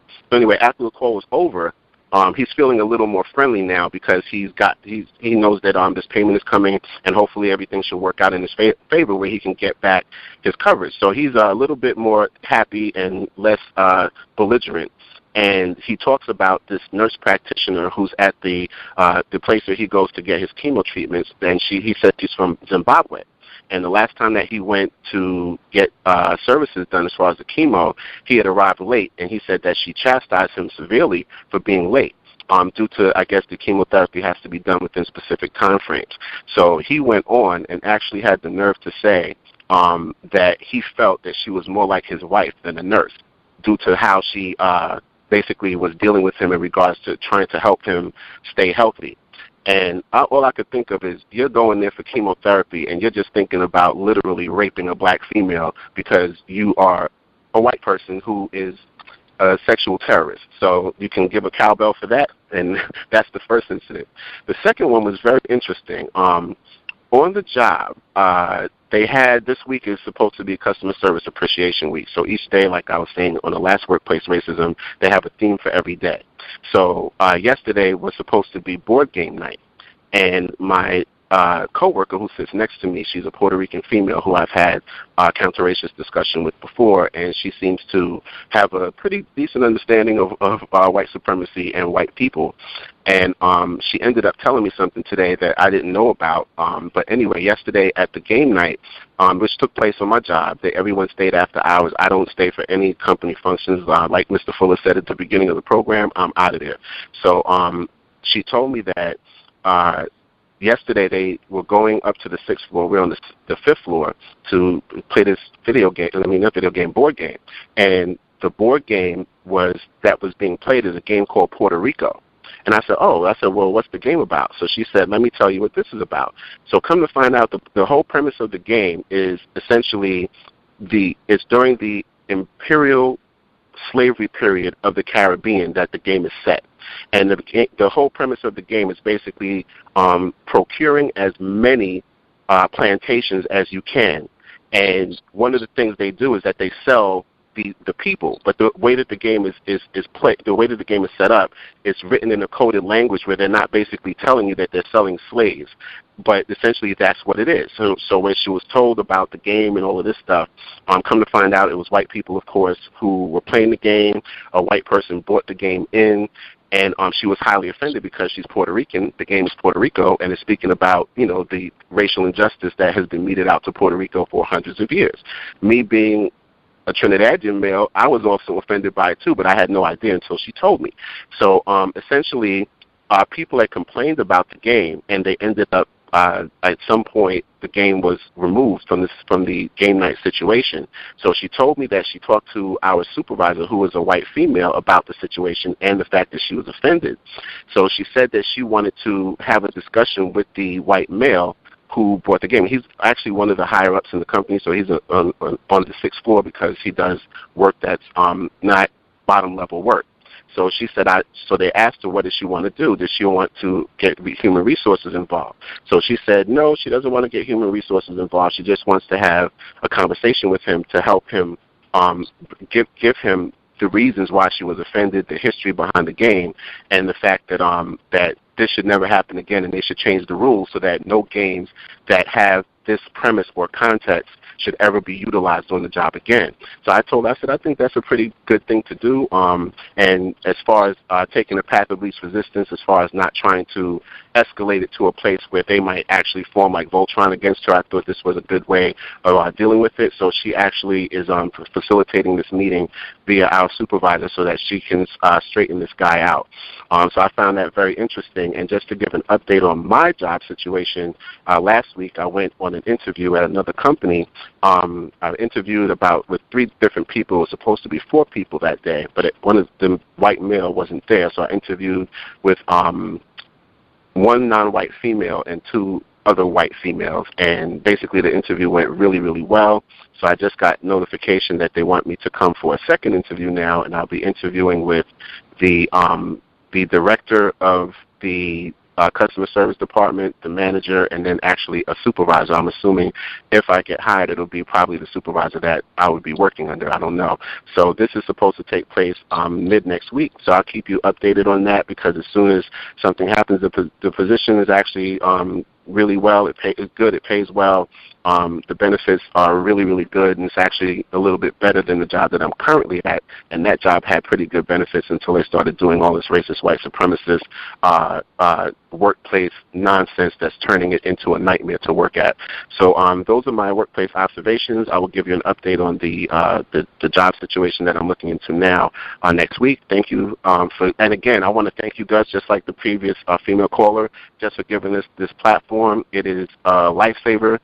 Just talking to you all this evening actually released my pressure valve, because I had a really rough day and it's been a really rough week. So I thank you all for listening to my workplace racism. And again, I thank you abundantly, Gus, for this program. I'll mute my line. I second that, third that, and I have my own workplace I'd like to get into. First thing I want to say, comment on what I'm hearing, and I heard this on a compensatory call last week. And I mean, I don't know. I personally think that Donald Trump is a good thing. We want white people to be honest, not to be practicing deceptive. What's more honest than a white person with a "Let's Make America Great Again" shirt? I mean, they're putting it all out in the open. There's no second guessing. They're not on the suspect list anymore. I think this is a break in their code, and I've been noticing a break in their, in their codification, calling him racist. I mean, I've never heard a white person called racist so much. I mean, every channel on the news. I mean, it's even pushing over to local elections. One commercial came on for someone running for something locally here in New York. It's a Republican running, and the Democrats commercial called him a bigot, called him a xenophobe, called him a homophobe. I said, "Oh, snap! They treated him like they treat Donald Trump."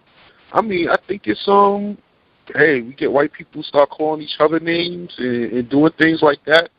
That's a victory in my book. And it's no Trump campaign supporters. There's no need to even second guess if that's your friend or if that's a cool white person or good. We already know what that's about. Whatever reason they give you for why they like him, he's going to keep us safe. That's all. It's because he wants to build a wall, because he wants to bring back stop and frisk, and it's because he wants to kick out the Muslims. I mean, it's all about racism. I sent you a story today. It kind of reminded me of the story that you read. I think I also sent that to you this week with the firefighter getting fired. But this one was about a wrestling coach in New Jersey. Did you see that, Gus? You said wrestling coach in New Jersey? A wrestling referee, my bad. Called nigger on the job. He was very uncodified, got into an argument. This was South Jersey, down by Camden. Got into an argument with a white referee over who made the best homemade wine. What a conversation to have with a white person. And this white guy and him got heated over it, and he called him a nigger. And the black guy went to the school board. The black guy first, he slammed the guy, and I think he broke his femur. But under the circumstances, they didn't fire the black guy, and they didn't fire the white guy either for calling him a nigger. And I just thought that was interesting. But in the article, they were talking to Camden's wrestling coach, who's a black male, who said he's been wrestling. He started his in high school down there. He was a wrestler, and how the white referees would be so racist. They wouldn't get certain calls, they wouldn't get points, so they could never really win any wrestling matches. And he felt like this white man should have been fired because he doesn't know if he thinks his players are niggers. Camden is an all-black high school, pretty big. But I just thought that was interesting because, and to me that points out another ripple that I see in their codification is that, still, the words. Mr. Fuller always says the words. You know, a white man could call you a nigger and get away with it. He could go back and say, I didn't say that. Or, you know, like what happened to me. I was singing a rap song, you know. I mean, but they could just text something like White Lives Matter and they fired. You know, I mean, in some cases, transferred, I should say. But, you know, it's just the power of their words. It's like them texting and tweeting and all this stuff. All good. Go ahead and do you. I mean, to me, that's a good thing, too, just like the Trump shirts, you know? I mean, they could put out there the way they feel, and they could lose their job behind it, I'm for it. Or at least be pointed out or suspended or something, but something goes out saying, hey, this person did that, I'm with that. When whites asked me at work, who am I voting for, or, you know, like that came up this week, actually. A white female asked me who I was voting for. And I said, I don't participate in American politics. You know, like, hey, I said it just like when they asked if I wanted to be in the football pool. I don't participate in football pools. I mean, it's nothing but something where you check a box, just like the football pool. I mean, it's just a waste of time. And that usually ends that conversation. And if they want me to further elaborate, I would just probably say I don't feel like it represents me. No one's there to represent me. And I don't see how they could get into any that'll be the end of that conversation as far as what I have to say to them. But I'm not about answering. I'm about now. I never know nothing. That's my point when it comes to politics. No, really, tell me what happened. You know, I want to be able to ask questions. I want to know all about how they feel. But it goes right back. Well, I don't participate. I really don't know. I don't watch. I don't really. I know more about it than they probably do, but I'm not going to do that with them. And I think that to go there and have a political view, like my coworker who, you know, like, well, I don't even. This is their president, man. This ain't got nothing to do with us. Just sit back and watch them call each other names and debate and come to work and, you know, this one's a racist. I mean, just sit back and watch, you know, and see what happens. I'm trying to get another job, and everything's pretty much done. However, I got a call saying that I needed to take. I got out of the flu shot, and he told me I needed to take a hepatitis B shot because I haven't taken it in so long, and my levels, you know, showed that I needed to take this shot, and there's no way possible that I could start this job without taking this shot. So I went and took it. Which is an inconvenience because this job's in New Jersey and I work in New York, and I'm trying to not let my job really know that this is what I'm doing. I want to try to keep both as long as I can because this one, I'm a temp and I could be asked to leave at any day. You know, the other one is more permanent, but I want to be able to do both while I can, you know. And so then they call me the next day, the HR lady, and says, you know, like she's pissed with me, like, you know, well, I've called and, you know, you haven't gone through with all your stuff now. You know, you went and took your hepatitis B shot, but you didn't take a tetanus shot. So I'm like, well, no one told me to take a tetanus shot. Like, you know, oh, no one told you? No, if I would have known that, I would have just took it with the other one, you know. So there was no way you could get this job without it. So, you know, it's caused me to have to go back again today and get the tetanus shot. So now I should be cleared. So I'm interested to see how that works. As far as in my workplace this week, I mentioned on the show it's a white guy who frequently come by the room that the coworker and I, you know, work out of, and get into conversations with the coworker. And I would generally leave, and he felt as though I feel like he feels like I'm not giving him I'm not letting him validate me. I'm not going to sit there and have these conversations with you. So since that happened, I noticed the man has been avoiding me, you know, not speaking, you know, which I find cool. So I decided yesterday that I was going to, you know, burst his bubble. So he walked in the door, you know, and he's a flashy, you know, he's, you know, Italian guy. He dresses flashy. And, you know, hey, man, nice shoes, man. You know, those are nice. Oh, you like these? he stopped, want to talk about, his shoe, how much he paid for them, and where he got them from, and, so I appeased that little comment, let him talk, okay, all right, see you later, so, he came now. See, I always say that the original niggers are white. Okay, nigger stuff. I'm not being codified, but stuff that typically get attributed to black people. He comes in today. He has a bag with him. He had 8 pairs of shoes in his bag. Oh, hey man, I came to show you my collection. Unbelievable, bro. Like a Jordan collection, man. And these Gators. Unbelievable, man. I said, this is so, like, I don't want to hear that no more. This isn't black people stuff. This is white people stuff, okay? $800 Gators. I mean, all different colors. Oh, this one's from here. This one's from... And I'm like, all right, man, I got to get back to work. Can you move this off my desk? Like, I don't...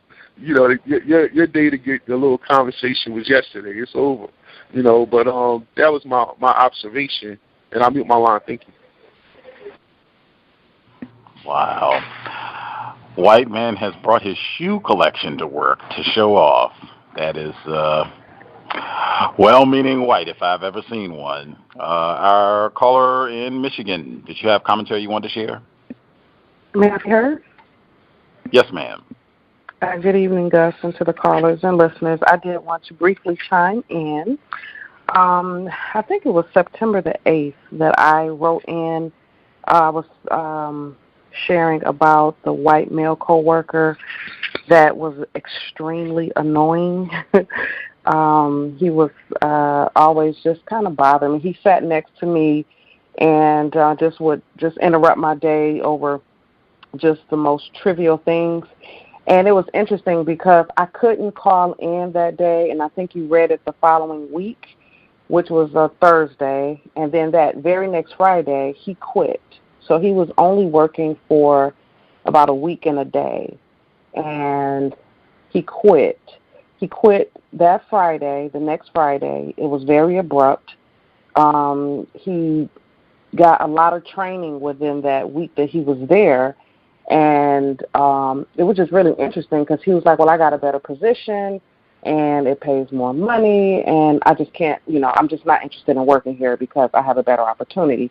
And he kind of left them hanging. And I thought it was, everybody was kind of, gossiping around the office. And it was just kind of like, wow, that was interesting how he just quit.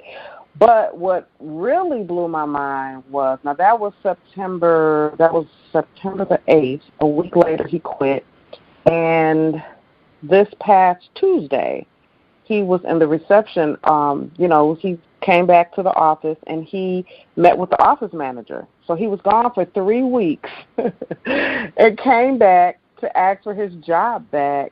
And they gave him his job back. It was unbelievable. I was like, only white people can quit a job, not give any notice, tell them that, nah, I'm going to another job, I got a better opportunity, and left them hanging. Everybody was scrambling, trying to, figure out what happened and how they're going to, make up the work that he left everybody hanging with. And he comes back 3 weeks later, and whatever he basically told them that he didn't like the position. It wasn't what he thought. And he wanted his job back. And they gave it back to him. So he's back. And the one thing I can say that I'm just happy about is that he doesn't sit next to me anymore. So I don't have to be bothered with him. But it was just amazing at the things that white people get away with in the workplace. Because they fired there was a black female that I was observing. She was new, and I wondered, they ended up firing her, and they said she just couldn't catch on. She just wasn't, it wasn't a good fit. But it was just, the lack of training that she didn't receive. She just didn't get the training, as opposed to what I see them assigning mentors to the other white females, or even like this male who quit and came back. They give them mentors and really are patient with them and trying to make sure that they are comfortable before they kind of put them, on their own. And the black female, she was with one of the most aggressive attorneys in the office. So I thought that was interesting, and I wanted to share that. The other thing that I wanted to share, this is a huge firm that I'm with. I've been there since April, and I've noticed there's approximately 90 people that works in this firm. There are no black attorneys at all. There's 2 black secretaries. I'm one, and there's another male. So it's 2 black secretaries, 2 black paralegals, 2 black receptionists, and 4 black clerks. So that's a total of 10. And I think that that's their quota for black people, because the office manager keeps saying, hey, we're expanding, we're looking for more attorneys, we're looking for secretaries and paralegals, and they are expanding. They're like, leasing more office space in the building. And I live in the Detroit area, so there are tons of black people who need employment. There's tons of attorneys and secretaries, everybody that have the qualifications, but for some reason they don't hire black attorneys. So I think that's very interesting. And I remember specifically asking the office manager about, just the hiring, how do we refer people? And she was very vague. She just didn't want to give me that information. But they're expanding. But I think that 10 blacks is their quota, because out of 90 people, it's only 10 blacks there and no black attorneys. And the last thing that I wanted to share was there's a lesbian that is pregnant, and they threw a huge baby shower for her in the office. And there's 4 white females that are pregnant in the office, and her baby shower just happened to be like a couple weeks ago, and they were pushing really hard trying to get everybody to contribute. We're going to go in for a gift. And I realized from the moment I walked in and just got back in the quote-unquote job, just this arena with being this close to white people, that my code now, I don't contribute to anything. The most I'll do is sign a card, but they were really pushing, trying, what are you going to bring to the baby shower, and how are you going to, what kind of gift are you bringing? They're doing potlucks and all this, and I stuck to my code. And typically that's really like something that, I'm an event planner, and I do things, and I'm always one of the type of people that I like to, participate in things like that. But I was very proud that I did not spend one coin, one nickel contributing to that, to any of those. That's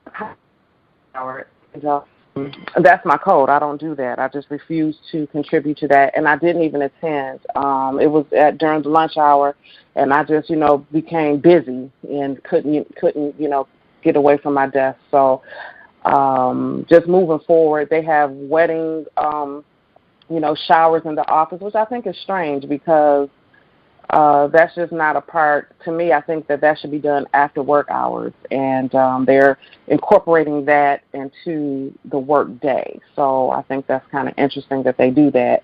But I just refuse to participate in any of those things, and it's just something that I'm kind of proud of myself, because I kept saying to myself, wow, this is something that I usually don't do. But outside of that, that's what I wanted to share for this week. Any potential, I'm going to call it blowback, but racist retaliation? I think before you were on a previous job, and you were talking about how, I think it was one white woman in particular, she wanted you to like ride with her to the after or out of office drinking binges that they would participate in, or want you to go hang out and lunch with, that sort of thing. And I think we had talked before that you not doing all of that stuff, that it may have contributed to them getting rid of you from that job. Any concerns that you not participating in the wedding showers and, other little extracurricular activities that they have planned? Any concern that might, cause problems, or they might be like, oh man, the same thing has been expressed already on this program. This nigger is not trying to hang out with us. We need to get her out of here. Well, one thing that what I learned from that last job, because I do believe, because I was very standoffish, and I did not, I would barely say good morning. I was just like, just don't talk to me. I just want to get my check. I want to give you an honest day's work so I can get out of here.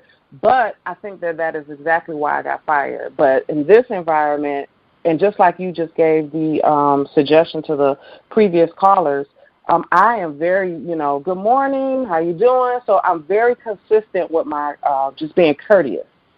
And what I hear, even like I hear them say, oh, look, she's just so quiet. They really think I'm shy. They think that I'm just, quiet and shy and just courteous. And that's fine. And it just kind of makes me chuckle on the inside because it's like I'm kind of like the exact opposite, really. But that is just that's how I am. So I found that it is effective in my environment where just being courteous, good morning, just not being so rigid with that, because that gives them, I guess that makes them uncomfortable. And so me not participating in the bridal shower, it was just, they knew that I was busy. I just kept all up leading up until the baby shower. I was kind of putting that, oh, I'm so swamped, and oh my goodness, I don't know how I'm going to get done with this. And so I kind of led up to it, and they just didn't say anything. So I'll see if it kind of, if I get any, side eyes or whatever. But so far, nothing. Awesome. That is awesome. Always liking when it does not produce more problems for you on the job. That is the essence, in my view, of counter-racist codification. Whatever strategies you take, they solve problems without producing new problems. That's always great. I think it's an episode in 40 Hours in an Unwritten Rule, one of our previous guests, her web series, and she has a book by the same title, but it's all about racism in the workplace, black female author, where she was talking about the same thing and how that ended up being a big deal. I think they were trying to make a gift for some white employee who was leaving, and it ended up being all this pressure. You can, if everybody just pitches in $20, we can get it for her. And the main character, a black female, she refused to do it, and they just kept getting an attitude, and why not? And, we could take it out of your paycheck and all this other stuff. I think Mr. Fuller talked about that at the very beginning. Like, do not participate in any of that stuff. And exactly what you just said, I'm swamped. I've just got tons of stuff to do. My God, I can't even waste the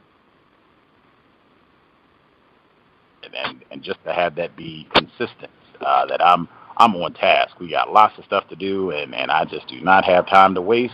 I hope it's great. I'll talk to you all tomorrow. Bye, Jane. Bye, Harriet. Blah, blah, blah. And on the grind. Folks have commentary that they wanted to share. If we have not heard from you, feel free to get a hand up. The number again, 641-715-3640. And the code is 564-943#. Press *6 if you would like to participate. I didn't want to let that slide either. The suspected race soldier quitting after he just started the job, no notice, and then coming back and getting his that's what I mean. That sort of thing, that is not privilege. That right there is a flagrant demonstration of white power and the absurdity of it all, where they will wag their finger in our face constantly. If you pulled your pants up and did this right and stopped showing up late and went to school instead of dropping out and stopped sitting around getting high and as though they do that. Well, I have seen that exact type of thing all the time. Where, what are you talking about? I'll take the job, quit in the middle of the shift if I want to, not show up, whatever, and then come back and get my job back, and everything is cool. Nobody is talking trash about me and saying that I'm worthless and I shouldn't have been hot. None of that. I'm embraced with open arms and get all the training. I think that was important as well, where you get all the training and everything so that you can do the job correctly. That sort of thing, just paying attention to that, where you can see that on the job, make sure that gets documented as well. This sort of thing happens all the time under the system of white supremacy. I would say that in and of itself is standard racist operating procedure. Any of the folks that we have not heard from, if y'all had commentary, lines should be open. Feel free. Can I ask a question to the last call again, Gus? Yes, sir. Because she works in the law, field, and I've had similar experiences with looking at all those offices, and there ain't no black faces in them, in the offices of the people with the power. and I've had experiences where there were a few that didn't realize they ain't had no power like the rest of them. But my question for you is, are you seeing an influx in Latino lawyers being hired or South American Spanish-speaking lawyers? Well, there's not an influx in Latino or Spanish, but in Detroit, we have Middle Eastern and Arabs or Chaldeans, and just a lot. We have a heavy population in this area, so that is where the non-white hiring is coming from. So they'll get the Chaldean attorneys. And I do notice that they get mistreated a lot. But as far as Spanish or Mexican, not specifically. And I've been at 3 firms, or 4 firms, I think, over the last, I think it's been about 2 or 3 years since I've been kind of like shifting. And it's been more Chaldeans or Arabs or Middle Eastern or whatever they're classified as. Gotcha. Okay, thank you. I only asked because, well, I think a lot of the law firms in New York, they want to do business in those environments, and unlike us, they want their own people to represent them, and they have to hire people. And it's probably the same thing, being that I know there's a huge Middle Eastern population in Michigan. They probably do a lot of business in the Middle East, and the people in the Middle East don't want no white lawyers coming into town. They want, Arab ones. But thank you. And another thing I do notice is that the Middle Eastern or just those non-whites, they are white identified to a degree. Like they really, just like there's a Japanese firm, I think you read this last week, Gus, they do whatever they have to do to disassociate themselves with blacks. So a lot of the clients are blacks, and they mistreat the black people severely, and they will beat the white people mistreating the black people. And that's a lot of the clients. That's how they make the money off of the black or the Chaldean clients. So that's just what I noticed. And at the last firm, I was on the plaintiff side. This firm is a defense firm. So the last firm I was at, I was dealing with the clients. That's why I was like trying to help the people that called, because I'm like, wow, they mistreat the people who are making the money, the people who, it was just amazing to see the mistreatment in this arena. And so now it's interesting. So I don't know if that kind of expounds or answers your question, but yeah. Can I be heard? Yes, sir. Good evening to all the callers. Just wanted to share a little bit. I haven't been on the line a couple of weeks, but I've had a couple of very interesting experiences.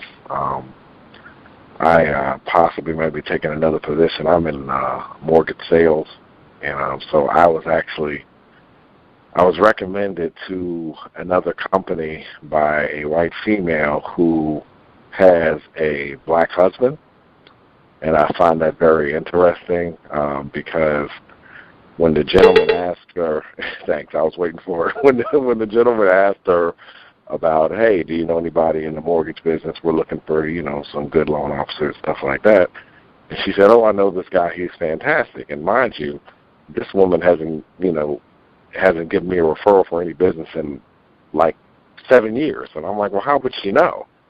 And so my brain computer kind of went on, and I was like, oh, maybe this is her good deed to the Negroes kind of thing. And so I sit down and I interview with this guy twice, and he's a suspected white supremacist, older white male in his 50s, extremely successful, very cordial, very polite, typical signs you see from white males in reference to their hobbies. Kids are always going to some prestigious college, and I'm in Virginia.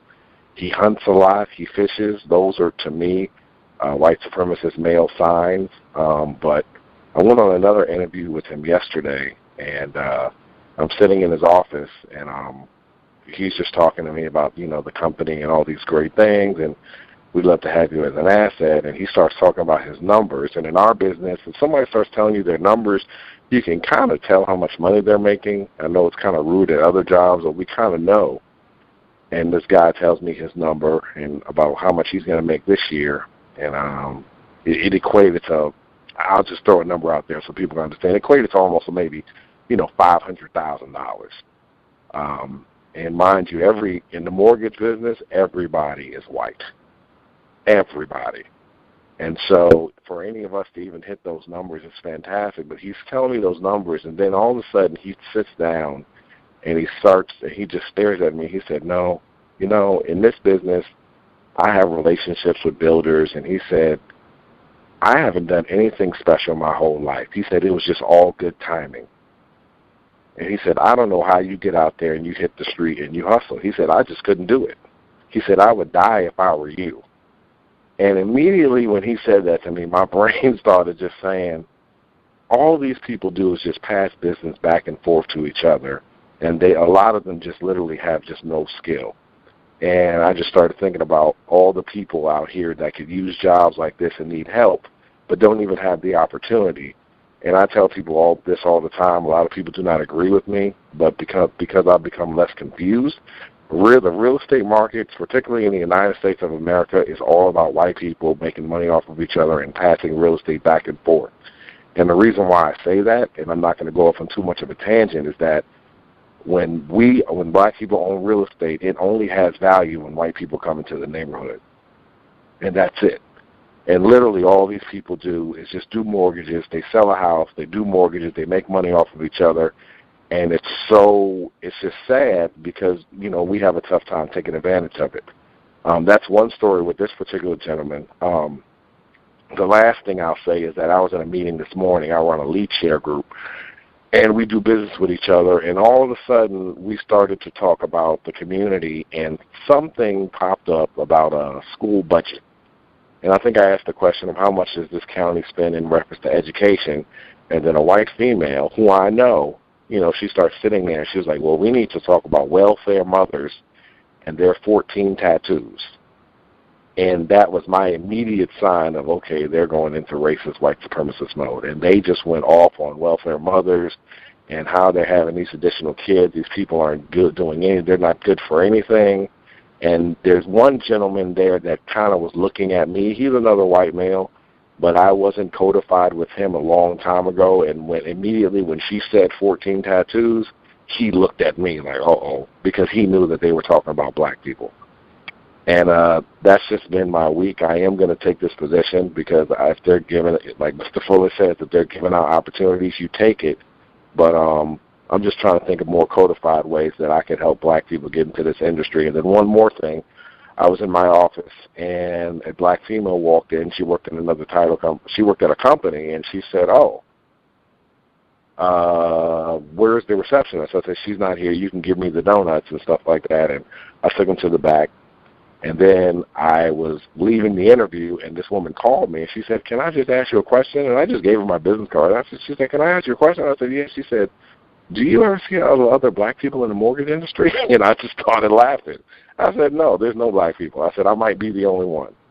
And we just started laughing and started talking about racism. And it's always good because you never had that opportunity to do that. And then one more thing, and then I'll shut up. The manager that I had got resigned, and I don't think it was voluntarily. So the new manager walks into an office I'm sitting in. I'm doing some work. And she walks in, white female, older, glasses, just the whole corporate exec kind of thing. And she says, oh, what do you do here? And this, mind you, this is the new manager of a 50-person office. And you would think that she should be getting to know people. And I said, I'm a loan officer. She says, oh, you are? And I said, yes, ma'am, have a great day. And I just walked out. And I'll mute my line. Thanks, y'all, for letting me rant a little bit. Appreciate it. Wow. Fascinating information. Always great to be observant on the job. I think that's really important, what the what the caller shared about the white man, I guess, whenever they had their earlier conversation. And he said he was, I guess, less codified at that time, and he remembered that has been very consistent. I think a lot of folks have touched on that before, that when a white person, when they have contact with a victim who is a little bit less confused, sounds like they might be talking accurately, openly about racism, like, oh man, alert goes off, like, boop, highlight that name in the list. Got to keep an eye on this nigger for the rest of the time, like permanently. I'm sure he's probably, talked with other whites. You got to watch out for that one. Be careful what you say around him. Like, oh man, got to keep an eye on this one. But that racist code, that's, standard operating procedure. I think Roz and some of the other folks, they sent a report that came out within the last few weeks about how whites, they are refining their code, particularly for social media, so that they can talk about non-white people in a racist manner without it being as easily detected. So, I mean, that's just a constant thing. And just the fact that they could just make that one statement and then everybody knows what we're now going to be talking about for the next, 5 minutes in the conversation, just talking bad about black mothers, non-white mothers, and them being piled up on welfare and their tattoos and all that sort of thing. After we just heard 2 stories about whites being very trifling and uncouth in the workplace, but that is not a problem. We just want to find our way to complain and talk bad about black people. Your commentary, particularly about the real estate, it reminded me of NDB Connolly, guest on our program previously, black male scholar. The book, A World More Concrete, fantastic read, lots of great info, particularly about real estate, black-owned property in Florida, where he echoed a lot of the same things. And even that's another area of activity in terms of it being economic terrorism. Also reminded me of Beryl Satter, that is a white woman suspected racist, her book Family Property.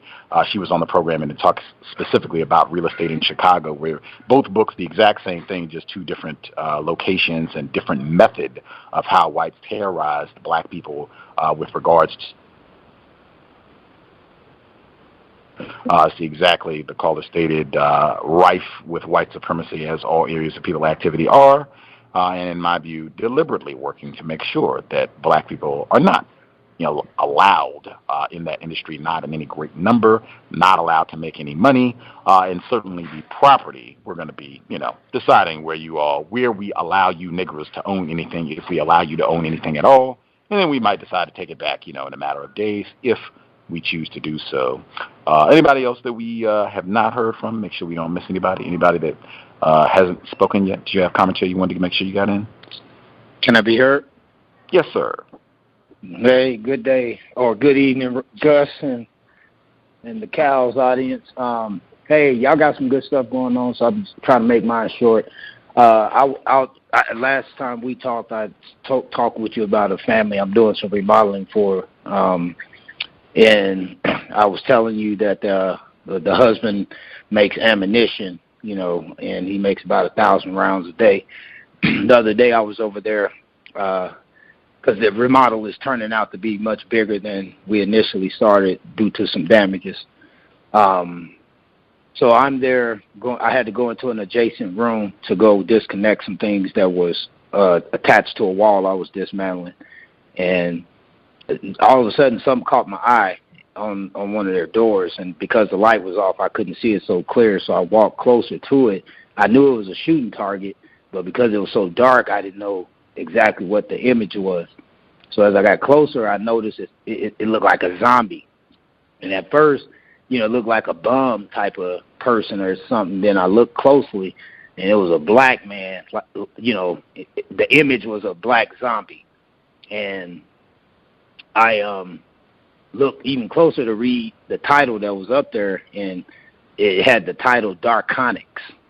I don't know what that meant. I was like, I'm going to have to go take a look and find out what that's about. But, I mean, they had this thing peppered up with all kind of target, ammunition they had in it. Strange thing about it, on that same day, the wife of the residents comes home, and we've always, had, good talks and stuff, and particularly we've talked about some things concerning the issues with us and them. And particularly, we got to going about a conversation. And I noticed in this thing, when you guys talk about refined racism, I really can say that it is definitely being refined nowadays. And in this conversation,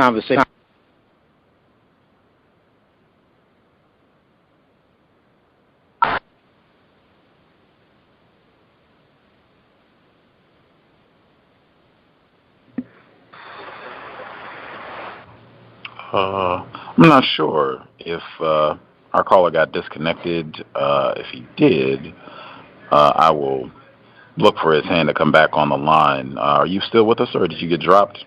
Might have got disconnected. Yeah, I think he got disconnected. I'm sure he'll dial back in, and I'll get his hand on the line. I wanted to get the name of what I guess the title or whatever was printed on this zombie target that he saw, so I could check on it myself. While we're waiting, other folks who dialed in with a hand up, did you all have commentary that you wanted to share? Anyone that we have not heard from? Anyone we missed? May I be heard? Yes, sir. Yes. Thank you, sir. Greetings to Gus, the host, the listeners and callers. I have some incidents that have occurred in the past couple of days. The first was I've been training and learning some new things in, I guess, the customer service area. And there was this guy, it looked like he might have been classified as white, but he came in and, I guess it was kind of slow, and we hadn't had too many customers, but, he comes in and he says, so I just told the bailiffs out front a Donald Trump joke. So me and the other person, like the white female, like this is the person that's supposed to be voting for Trump, and she didn't really respond. She didn't say nothing. So I asked him. I said, okay, what was the joke?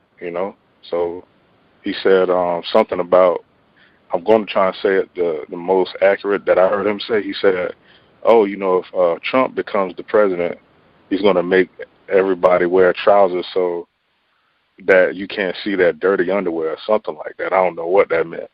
So he said that, nobody laughed at the joke because I guess he might have assumed they might have been voting for him. So he was saying, hey, if he wins the election, I'm going to move away from here. He doesn't have any minority people in his crowds. So, I'm looking at him, I guess he's trying to say that, that's one of those alternative words for non-white. But he was like, he was kind of pale, and he was old, so he had gray hair, so he looked like he could have been accepted as a white person. And the next incident was like this, the white male supervisor in the office. He mentioned something about East Carolina. I guess some students from the band, they decided not to play the national anthem. And he said in response to that, some powerful people from a news network or a television broadcasting network decided not to televise the game. And then he started saying something about, hey, if you have freedom of speech, then I guess it works both ways and stuff like that. And then he started saying something about, because I support the troops. But, I'm thinking, the guy who initiated this protest, he said repeatedly, I have nothing to do with no troops. But, I didn't really mention that. I just said, so, what problem do you have with that protest? That was my question. And he says, well, it's just not the place where they should be doing it, And in the Constitution, it states that you should only have freedom of speech when it's directed towards the government. So I said, so how is that not, considered the government when you have people who are dressed in uniform, with the military, like, isn't that part of the government? And he says, yeah, but this is different. This is a whole nother issue. And, and he started just pretty much going off into a tangent or whatever. And then there was another day where, because we have this hurricane, like the Hurricane Matthew or whatever coming up, and like I heard like a lot of racist commentary about it, because on the southern part of Florida, you have like, what I'm presumably thinking a lot of non-white people. And like this one female says, I hope Cuba slows it down. I hope Jamaica slows it down so it won't be too bad for us. And then I heard another guy say something about, I hope it washes out all of those liberals. So he used a code word, liberal. I didn't know what that meant either, but I'm assuming that was another code word. And lastly, there was another white woman who was she asked this question to the same white guy. Like, this is transpiring on different days. So she asked him about something about some kind of sanctuary, about refugees. Like, that's another code word too. She said something about, you know, a refugee sanctuary. And then the guy was saying, yeah, you know, it's going to be at this and this church. Like, I can't remember what church he said. And then she was saying, well, is that going to cost some money for, I guess, for paying taxes or something? And he said, yes, it may or it may not. Depends on who's in the office, who's in the local positions or whatever. And then she just got real upset and started saying, you know, this is just ridiculous. We don't need them here and that and all of this. And she got up, you know, about to clean out her plate from the sink. So, and she was saying, you know, we need to take care of our own, you know, whatever that even meant too, because, you know, they could be saying one thing and mean something entirely different. So, and she, you know, I asked, you know, well, what's wrong with helping people out or something? And she said, you know, we already have enough people. You know, we have enough diversity or something like that. You know, we have too many damn Asians. You know, I mean, like, this is, you know, this is what she said. Like, this is her language. And, you know, and then I said, you know, what should be done about that? Like, what do you think should be done? And she said, you know, just like I said, you know, we need to take care of our own. And, you know, she just kept saying that. And the guy, like, the white guy, like, he started getting, like, real, like, you know, red in the face, you know, saying, oh, you know, tell them how you really feel. You know, like, basically getting a little too unrefined. You revealing too much. And then he tried to divert me asking her questions. And, you know, he was saying something about Syrians. And she mentioned Guatemalans. And then she said, oh, I don't care. They all look, you know, they all look the same to me. They're all the same. So, you know, that was the conversation that took place. And, yeah, that's all I have for this week. Thank you.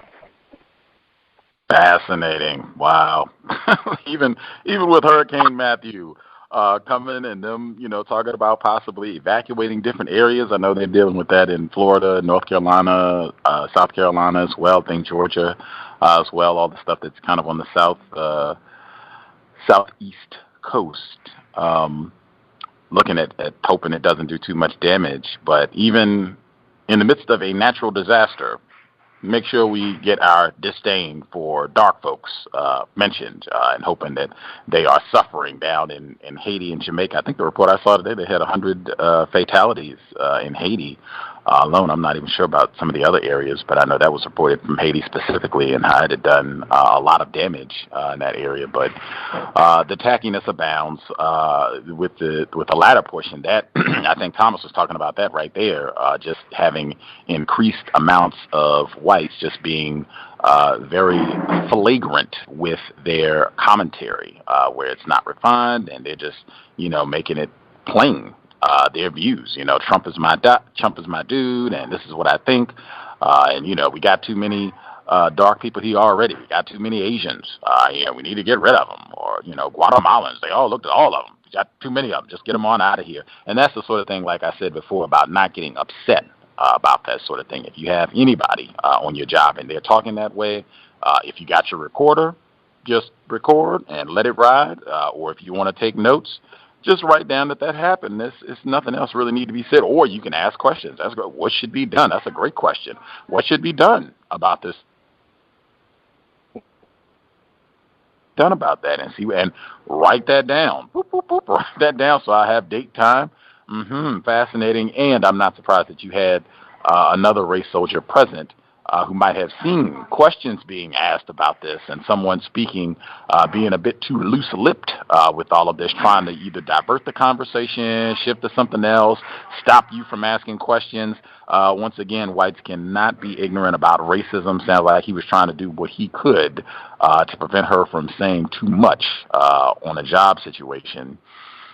If there are other folks that we have not heard from, other people that we have not heard from, line should be open if you had commentary.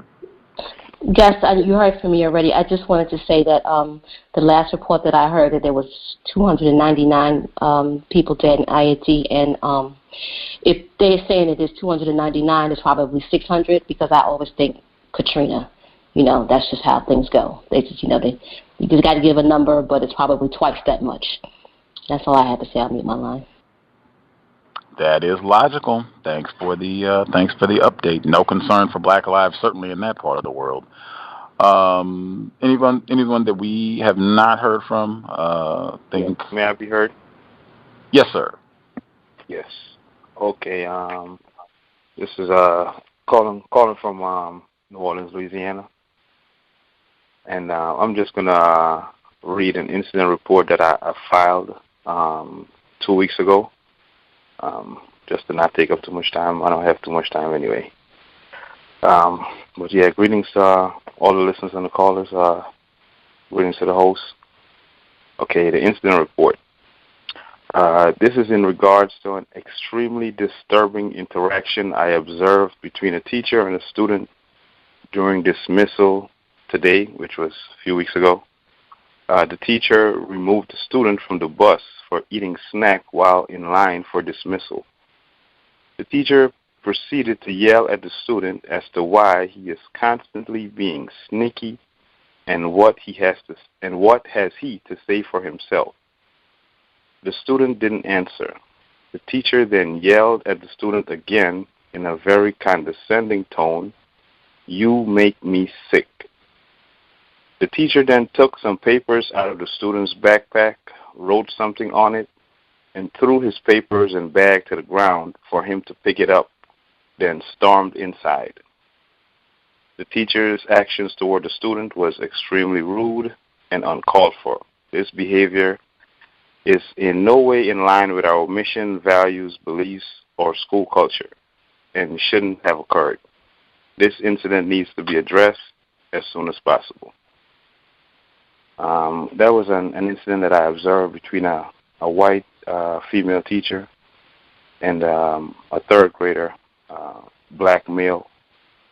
And this happened in front of a bunch of teachers. It was a dismissal, so all the teachers were out ushering the kids into the school buses. And, so quite a few teachers were around. And, no one else filed a report about it, But when I sent the email, I CC'd the school psychologist and the school social worker and my supervisor and the principal. And all these people that I CC'd were white females, except for the school principal, who's a non-black, non-white male.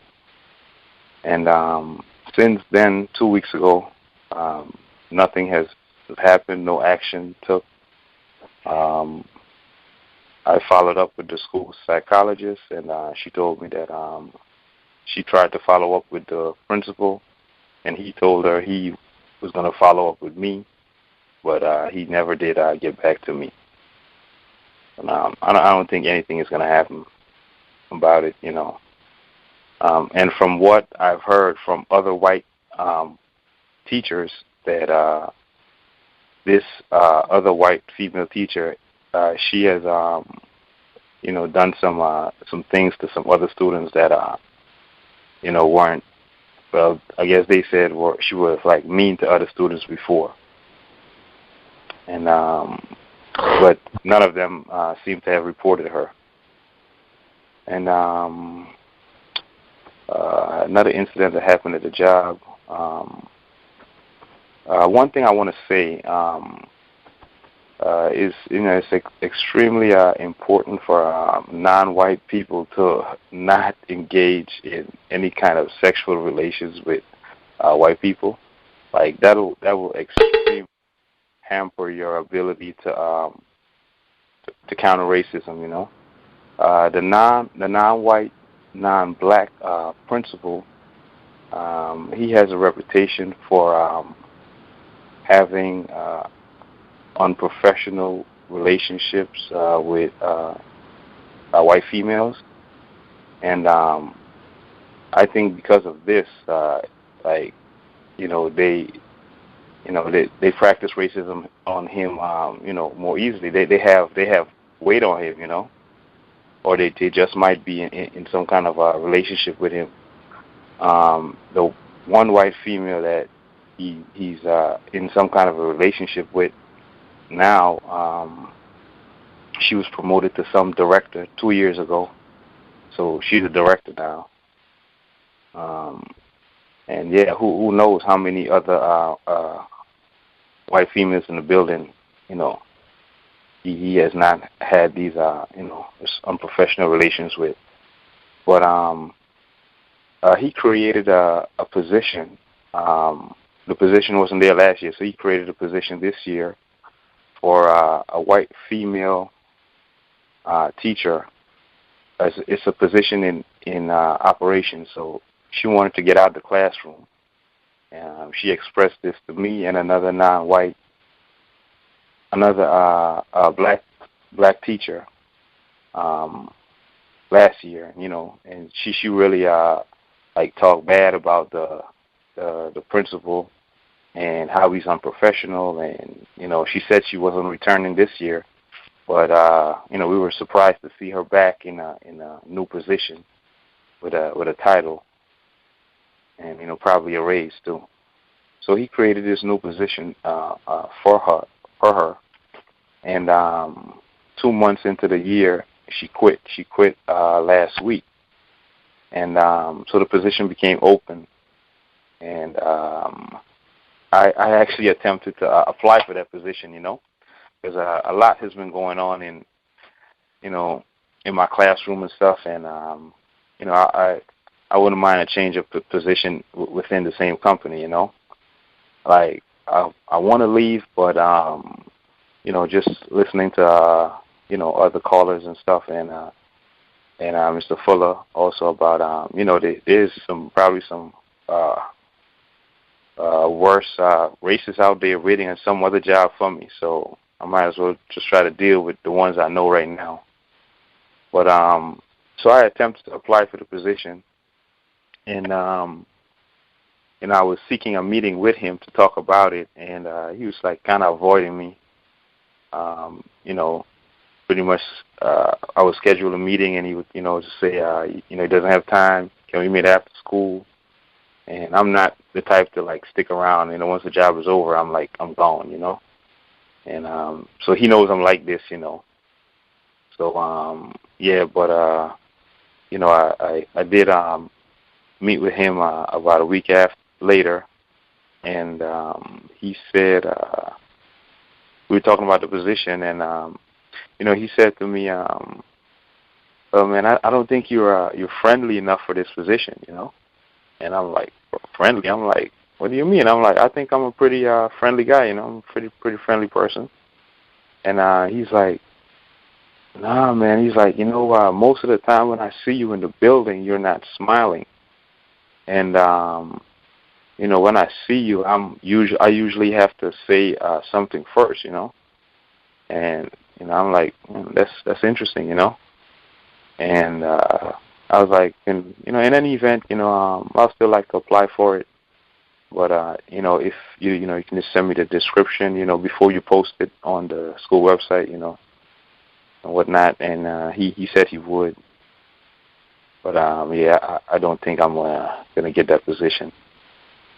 But yeah, that's pretty much all I have to share for now. And I'll mute my line. Definitely. Thank you for sharing. If anything, I would hope people hearing that would remember the importance of having an academic plan for your black child ASAP.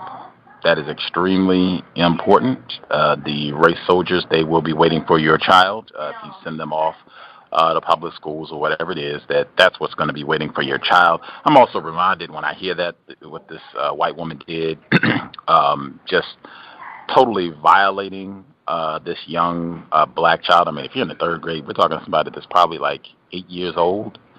to just go and terrorize this young student in that manner, throwing his belongings on the ground and telling him, you make me sick for having a snack in line while you're waiting for dismissal. I mean, that is beyond outrageous, and that is not the sort of thing that I think she would have done if that had been a young white student doing the exact same thing. And it reminds me what I said before.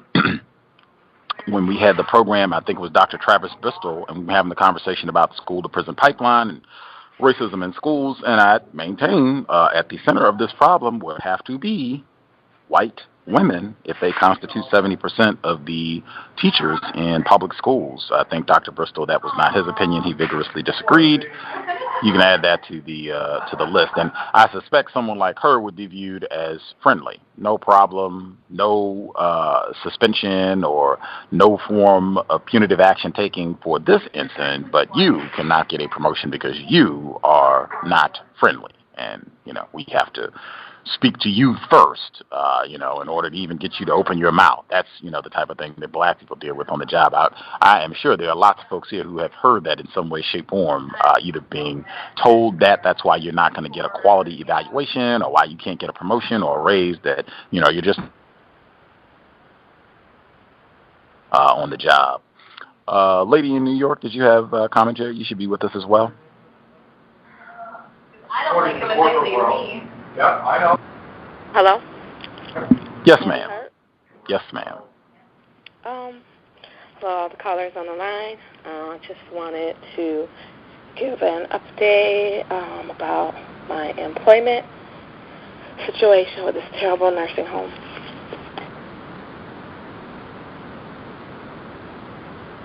Oh, and also the calls have kind of been going in and out tonight when I was listening online, Gus, so I just wanted to also mention that.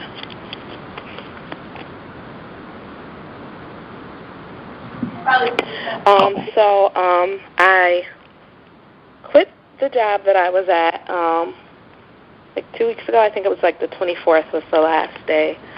I went in. My lesbian boss tried to set me up and have me held accountable for the med error that was made a week prior. She pretty much blatantly lied to me, tricked me, and I was not codified. That was one of the reasons why I left, and then the recurrent issue with help with the child care responsibilities so I can stay employed. But I was on my lunch break. She saw me walk by because I needed to go to her office to give her my CPR certification. So I gave her that, and then she said, "Oh, if you're on break, can I see you? It's just really quick." So I said, she said, "Well, we can wait till after your break." And I said, "Fine, if it's quick." And so I went into her office again, and she had this paper describing what happened, but she did not show me the back of the paper. She had it on her binder, and it was just stating, the patient name, what occurred. And she pretty much told me and described, because I'd never seen this before, these type of actions were never explained. If an error occurred, that, what would be the process of remedying that, or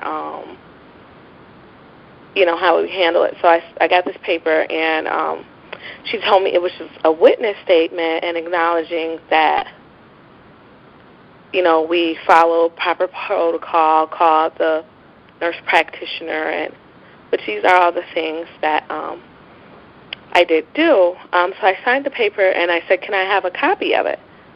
And that's when I noticed that there was a back to the paper with these points accumulated. I had never seen anything like this. I had never made a med error. So I went up to the floor and showed it to my cousin immediately.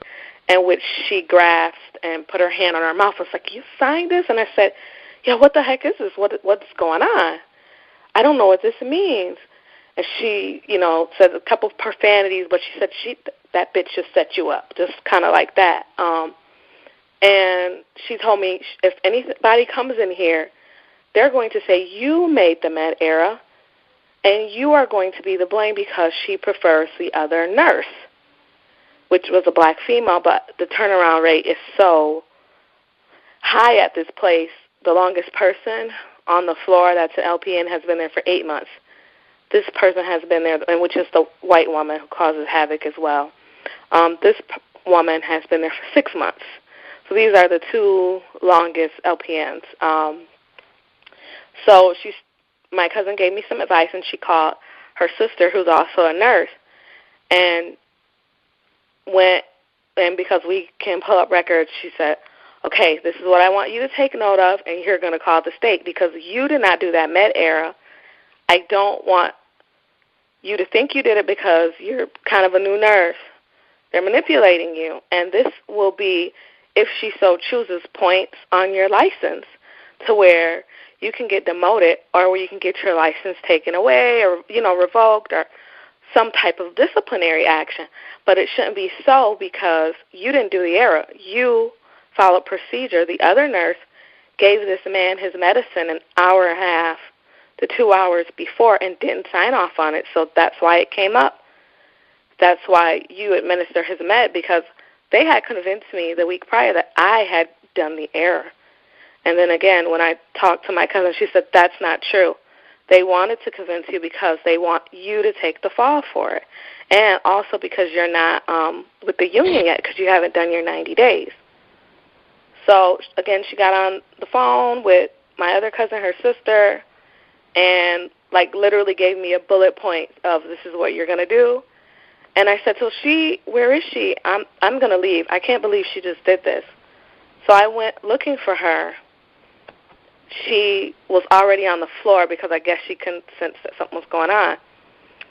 Very upset with my cousin, but she didn't want to show it because my cousin's there almost 6-7 days of weeks because they're so short on nurses, and at this time they really need the help. So my cousin told her she was going to quit. What you did was wrong. You didn't explain. She asked you what these things were. So I came back on the floor and proceeded to ask her more questions. I said, you didn't show me the back of this paper. I don't know what this was, what this is. Is this reportable to the state? How does this affect me? She said, well, it is reportable or it's not reportable. And she just said all these lies, and she would say yes for one thing and then say no. She wasn't trying to take me down to her office so we can have this conversation in private. And then I insisted that we go downstairs. So we went downstairs. I told her, I need you to write. I need you to void this. I need you to do something to say that you acknowledge that I didn't do this. I am orienting, so how can I be responsible for a med error, and why is this other nurse's name not on here? Why would you put her name separately when this is an incident if you're saying that involved both of us? So she wrote void on the paper, and I said, you don't have your name or initials. I could write void on this. So she says, well, what do you want me to do, rip it up? I said, sure. She says, take my copy and your copy. So she does this, and she puts it in the recycling bin, but she didn't know that I was doubling back, and I came back to her office. She had picked it up out of the recycling bin, and when I was coming back into her office, she was stuffing it in her desk, the two papers. So I said, oh, that's it. I'm never coming back. By this time, all the staff knew what had happened. So I didn't go in the next day, and it was also because my child care provider decided she couldn't do weekends anymore. So I didn't go in, and she called and left a message, almost trying to, I think, scare me.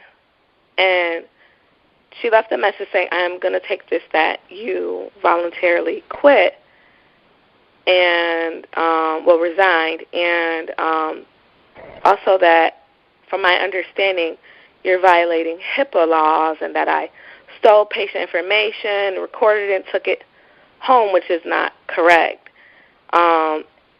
So I texted my cousin. She said that she was pulled in the office and that none of that happened. That, for one, our computers don't even let you print patient information. So what patient information will I be printing and what patient information can I be taking home? And she told me a few other things, like if she says that you were taking patient information, you are allowed to have a nursing diary the same way we do at school, which are our journal. And you can write whatever you want in your journal about what happened for the day. It's good practice to do that because if you're ever called into court, if some agency that's regulating us ever calls you, you can go back to that date and time in your diary and says, oh, yes, he was my patient, she was my patient, this was the floor I was working on, and, you know, things of that nature. And she says, don't let her tell you that you can't do those things. So I took note from my cousin, and she never called me again. I did call HIPAA and ask them specific questions related to if I was, quote, unquote, violating HIPAA, you know, which I didn't think I was. And my cousin also told me, you can look in the patient's chart because how are you not going to give the patient the medication? And you were working on that side of the floor that day, which was your last day of work, so really she can't say that you did anything wrong, but that this is just her way of trying to get me to call back and imply something about myself, that I did something wrong, because she says, I think she knows that you may call the state because she's trying to get you and your license in trouble. So it was very, I was not codified. I can't believe I even signed this paper that I kind of feel like I was totally bamboozled. And I felt like so dumb.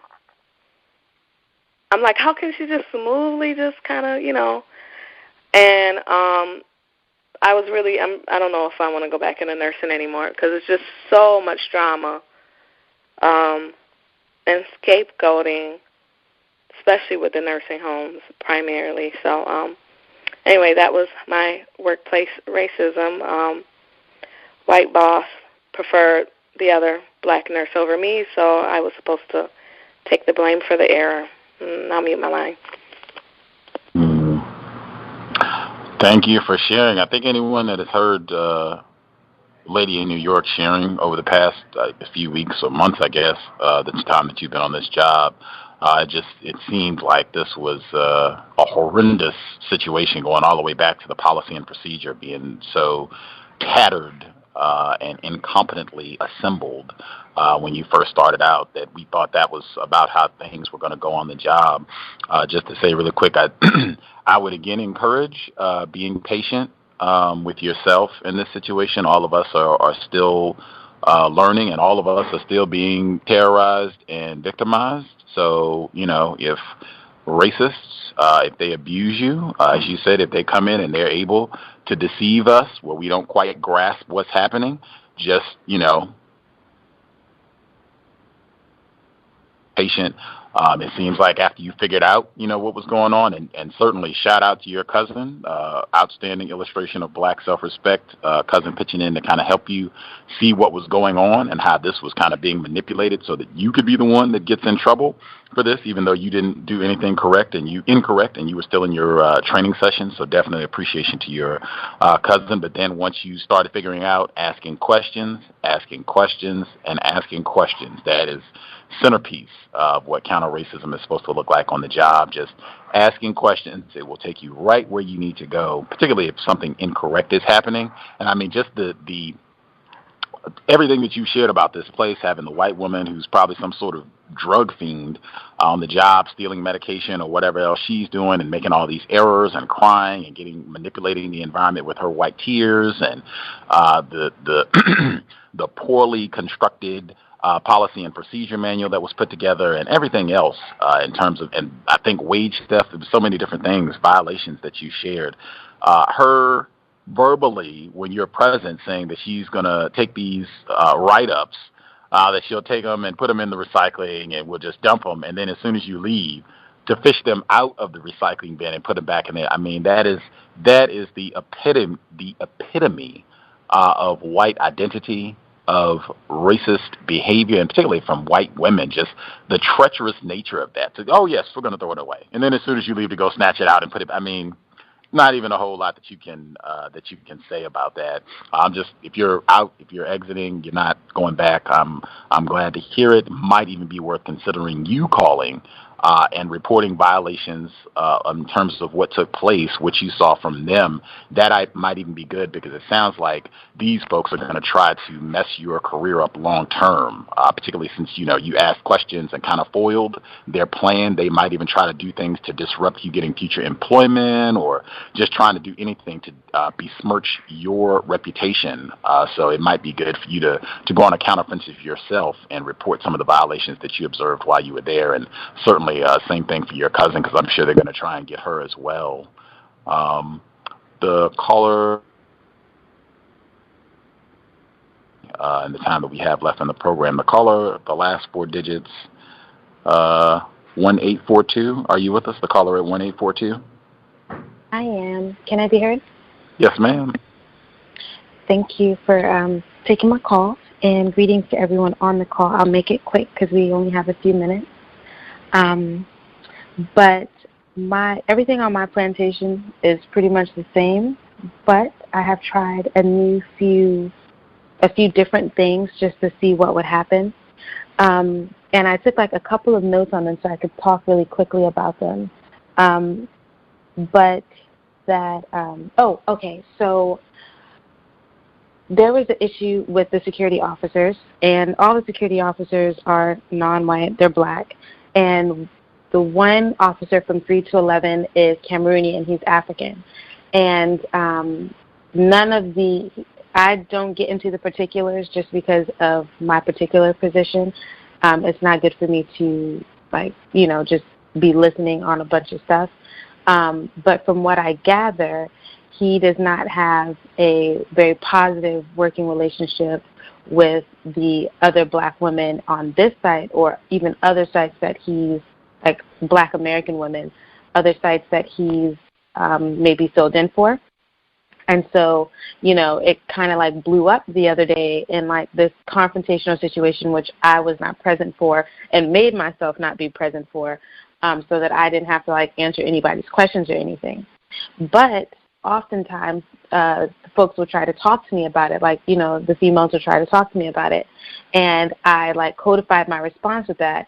And to sum it all up, pretty much saying, like the number one most important thing that we can do is minimize conflict between each other. So even if it calls for someone being maybe a bigger person, or changing the way that we say something, or, whatever it is that we have to do. But pretty much like when we do this, only us hurt. Even if, you can like castrate him as much as you want to, in the job, or make him feel however because of whatever cultural differences or whatever sensitivities, whatever it is.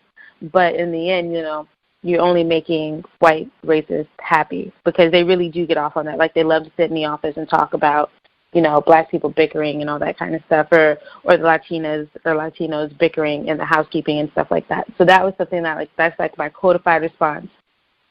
Anytime he might come to me trying to get me to understand his situation, or like his side of the story, or when the women come to me trying to get me to understand their side of the story, I just tell them flat out, the most important thing that we can do is minimize conflict with each other. And then, so another thing that I realized today that I was doing when I was taking my notes is like I have to smile a lot at my job. I pretty much get paid to smile. And, I do other stuff, but like being a personality is a really big part of my job, and bubbly and all that kind of stuff. And so like when people come in my face, like immediately I'm just like, hi, and it gets completely exhausting. But immediately when they walk away, I look like one of those memes. Like I'm smiling like really hard, and the minute you walk away, like my face goes back neutral. But I like it, and I've been doing it because I haven't been able to actively participate in the book club. Prayerfully, I will be there this Friday, but I've been keeping up. And so, I kind of consider my job very much like a mask. Like I have to put it on and then take it off when I leave, and like not get lost in it, or my cover, I guess. And so I was like, look at me being like the spook, you know, like, because you wouldn't really know unless you caught me when I broke from it. But, like, you'd be like, oh, my God. And so many people think I'm so bubbly and just, like, all this kind of stuff. I have high energy, but bubbliness is, like, totally different, especially when I'm dealing with white people. So I just be like, hi, yeah, and as soon as they're gone, like, my face goes back to normal, and I remind myself, this is just my job. Like, I don't have to take it on and start having these negative feelings about myself, like, you know, where I'd be like, oh, look at me over here, you know, shucking and jiving or whatever, not to name call, but, you know, I don't know a better way to explain it, but I let myself be okay that I'm making money to take care of myself, you know what I mean, and it's not, like, who I am. And then, so then what I do, another thing I do is because I have to greet a lot. So all the black people, I make a kind of like a big deal. And I know, like, you can't trust all black people. Not all black people are going to be your friends. Black people turn around and stab you in the back. But right now, that's not my main priority because I have to greet anyway. So I'm like, hi, da, da, da, da, da. You know, I just make them feel super special. Girl, you look good. Dress is fabulous. Oh, my God, I love your hair. How's the kids? Like, this whole thing. And white people, hello, have a good day. Bye. You know what I mean? I don't engage in any of that. And it could be slightly petty, but I don't care. But, like straight, I will look straight through white people. You know what I mean? And if they, like, need my assistance, then I'll acknowledge them, like, hello. And I hit them just like that. And, like, of course, I'm smiling and stuff. But they don't get the whole, like, oh, my God, it's so good to see you. Did you go on vacation? The whole, you know, shebang bang. And so I'm very happy about that because that's been kind of, like, normalized at this point. And then I find out the other things that the black people in my building do and support them, encourage them, or just talk about it with them to build. I don't know if it will do anything, but it at least makes me feel like we can build some kind of connection instead of being all, like, awkward and glitchy, like you can't speak to other black people or, like, because, you know, whenever two black people get together, white people always, like, will get close or, like, try to divert the attention and stuff. So I make it a point to not let that happen and to get to know the, you know, black people throughout the building. And so I bought jewelry from one. I asked another one, like, in the past, he did my, like, graphic design for something, and, like, this is paid stuff, like, so I'm, like, supporting their business and really trying to, like, you know, bring them out. It's not like some hidden thing. Like, we all have to have a side hustle. And then helped another with, like, screenwriting, like, those type of things. So, you know, we're all on the plantation, so I know we all got something else going on.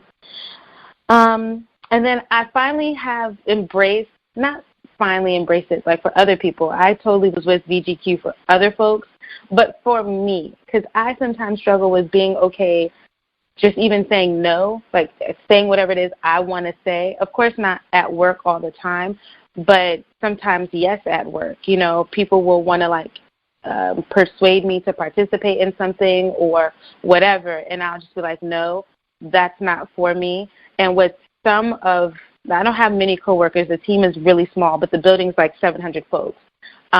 But depending on, like, if I have a moment, explain a little bit why or try to put them onto books or thinkers or things like that that might open up their perspective to help them understand why I myself would not participate or why, you know, other people, like even a definition of racism and so forth.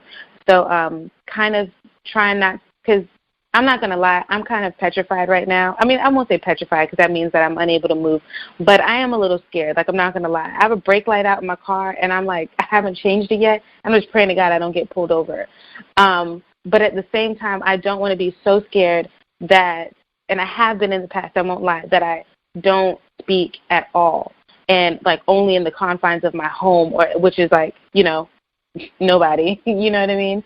And I don't, like, reach out and try to, like, build connections or find out other information that people may know or just anything. That's why I was so happy when I found or rediscovered the cows, because it's like home finally. But I don't want to be that scared. So I'm trying to, and it could turn around and bite me in the butt, but, I mean, I got to live somehow. But anyway, so I do try to do that, like speaking with some folks.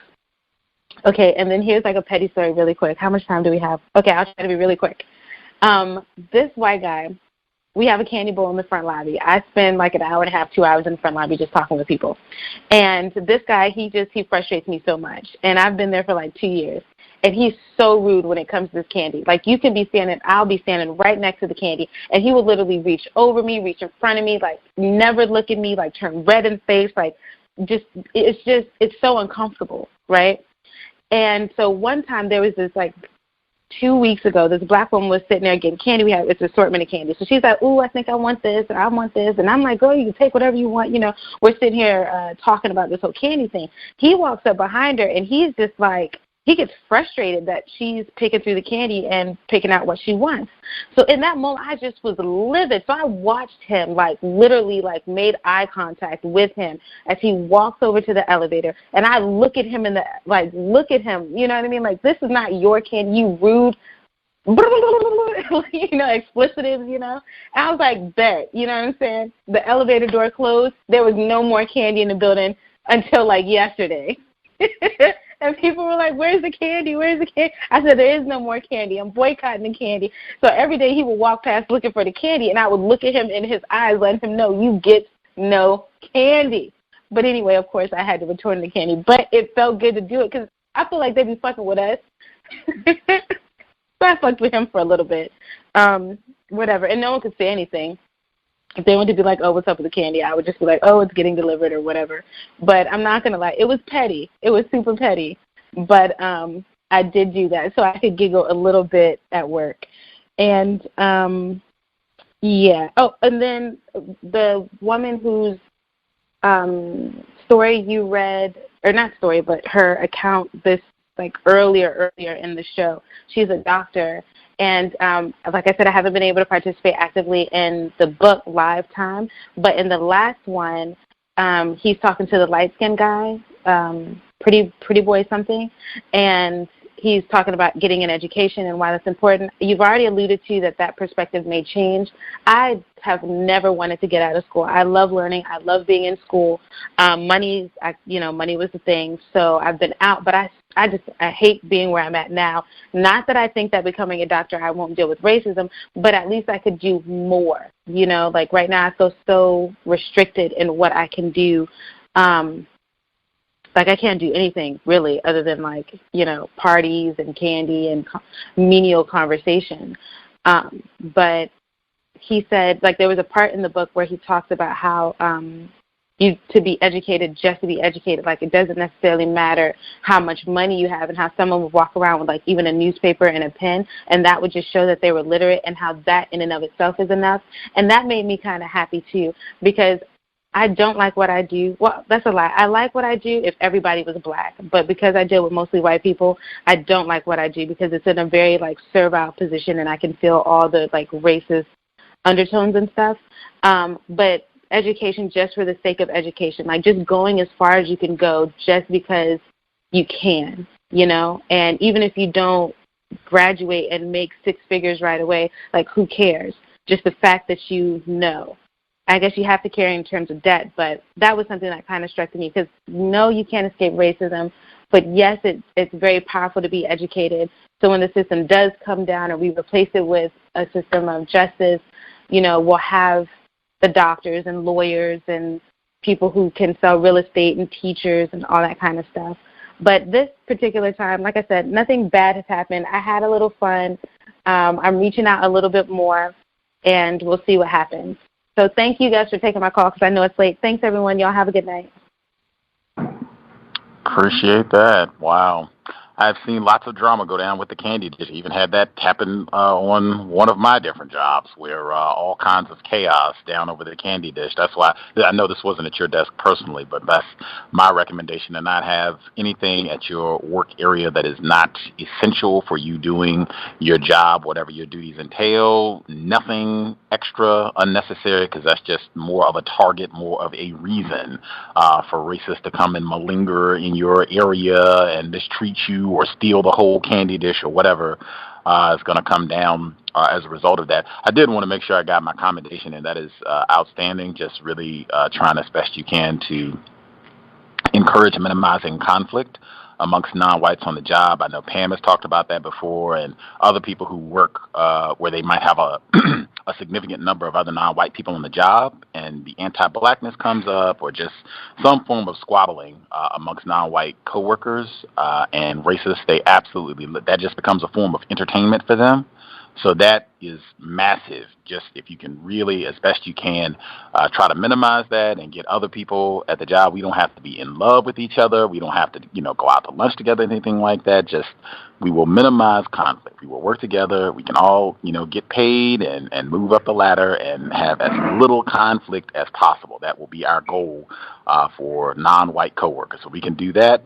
A-pluses all the way around, but that is outstanding, and trying to be as nice as possible to the black people that you work with, and then just, do your job with the whites, be courteous, have a smile, but really, really going out of the way to look out for the black folks. That is awesome. I've heard that from some of our other listeners as well. We are right at the heard from it all, or the caller who got cut off, who was sharing about, I think you were talking about some of the renovations that you were doing for a racist suspect's residence, and he had up, I guess, some sort of target.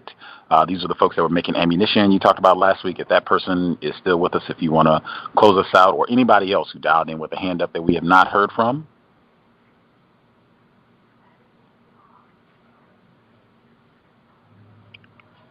Gus, I did have actually two things that I thought about relating to workplace racism, if no one else is speaking.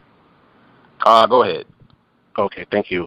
The first one was when I remember previously I discussed a coworker of mine who got a job at another company, and he had told me that he liked the position, and once he got himself settled there, he would actually start the member services department in that particular organization.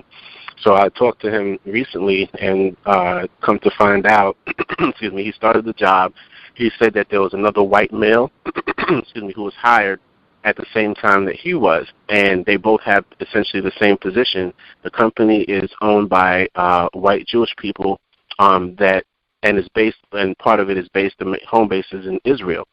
And he had told me that when he'd been there now for roughly about a month, I think, and he said that they had him and the other guy building out the member services department, how it's going to function, how they're going to do quality control as far as monitoring the calls that the reps are on with the different members, and whether or not they're giving out accurate information, things of that nature. And he said that they have facilitated setting up a platform electronically using like Microsoft, Excel, and Word to basically create a whole process. And he said that when they presented it to and he said most of the work he did himself anyway, but the white guy was there too, but he didn't really contribute as much. So anyway, they presented this to the guy who owns the company, which is a white Jewish male from Israel. So he had actually said he liked it and complimented them on it and whatever the case may be. And he said within about a week's time, he actually redid all of their work and threw their work away. And I said, wow. And he said that what was happening was there was a pattern of anything that him and the white guy actually worked on, the guy would do it himself and then discard whatever they submitted to him. And he was like, hey, I'm ready to quit. So I didn't get to talk to him recently, but essentially he just feels like his hands are completely tied. And the way that everything is playing out as far as his experience is because, of course, he's black. And he's not Jewish, and then, of course, the white male is also, he's white, but he's not Jewish either. And that's something that I know my wife has talked about. She's worked for Jewish people in the fashion industry for a number of years, and there's certain groups that really cannot stand each other. The Sephardim cannot stand the Ashkenazi, but one thing they don't do is they do not cross another Jew. As long as they know you're Jewish, and she's seen them do this in meetings where they would want to steal representatives from each other or workers from each other, and once they find out the other owner of the company is Jewish, they shut it down immediately. And so she sees how they function. It's a code they have. And so it's just interesting that his experience, because he's black, first of all, and second, he's not Jewish, that he's getting this treatment, and then the white male is also getting mistreated. And he said that that so far the white guy has literally backed up and mirrored everything that he's presented, because he's had to, discuss things and how he felt about what was being done. And a couple of times he said he was on the verge of walking out, but he said the white guy basically mirrored everything that he said. They even offered him a different position. He said he didn't want that position, and he felt offended based on everything that he had experienced as well. So it was just very interesting. And then the other thing was that the same coworker, the Puerto Rican female that sits next to me, we were talking about recently, my company has been in different news articles related to the horrible financial decisions that they've been making, and they're making a lot of big news recently. So we just got about 3 different articles that came out yesterday about the company, and we read it, and it was about different things relating to the owner and all of this information. So she had told me that there's a website called Glassdoor where people can look for jobs, and on the website you can also see the ratings that the company actually gets as far as like the employees who work there, what they think of it, and they'll make comments and stuff. So you can click on that section and it'll give you all of the comments made by people who either were former employees or people who were current employees. So she told me they had roughly about 31 negative comments left by prior employees. Some of them were sales reps who didn't get paid or didn't get paid properly. I actually knew personally of a few people that happened to. Other ones were representatives that were let go in ways that they really shouldn't have, but the company was able to get away with it. And she said that basically there was basically 31 different comments that were negative, and that the company actually hid those comments. And they had people on the 6th floor, which most of those people do more of the back-end computer work. They deal with finances, and then the higher-ups as far as CEO and CFO and whatever O's you want to talk about. And she said that they had a group of people on the 6th floor actually do positive reviews, and I think she said they did about 40-something or 50, and they left those open, but literally hid all of the negative ones. And because these news agencies have been essentially really digging into the company, she had actually mentioned, she said all they have to do is get a disgruntled former employee, and the lid will be blown off of all the stuff that they're hiding, which is actually very true. And the way that these news outlets are actually digging, I have a feeling something like that's going to come down the road for this company.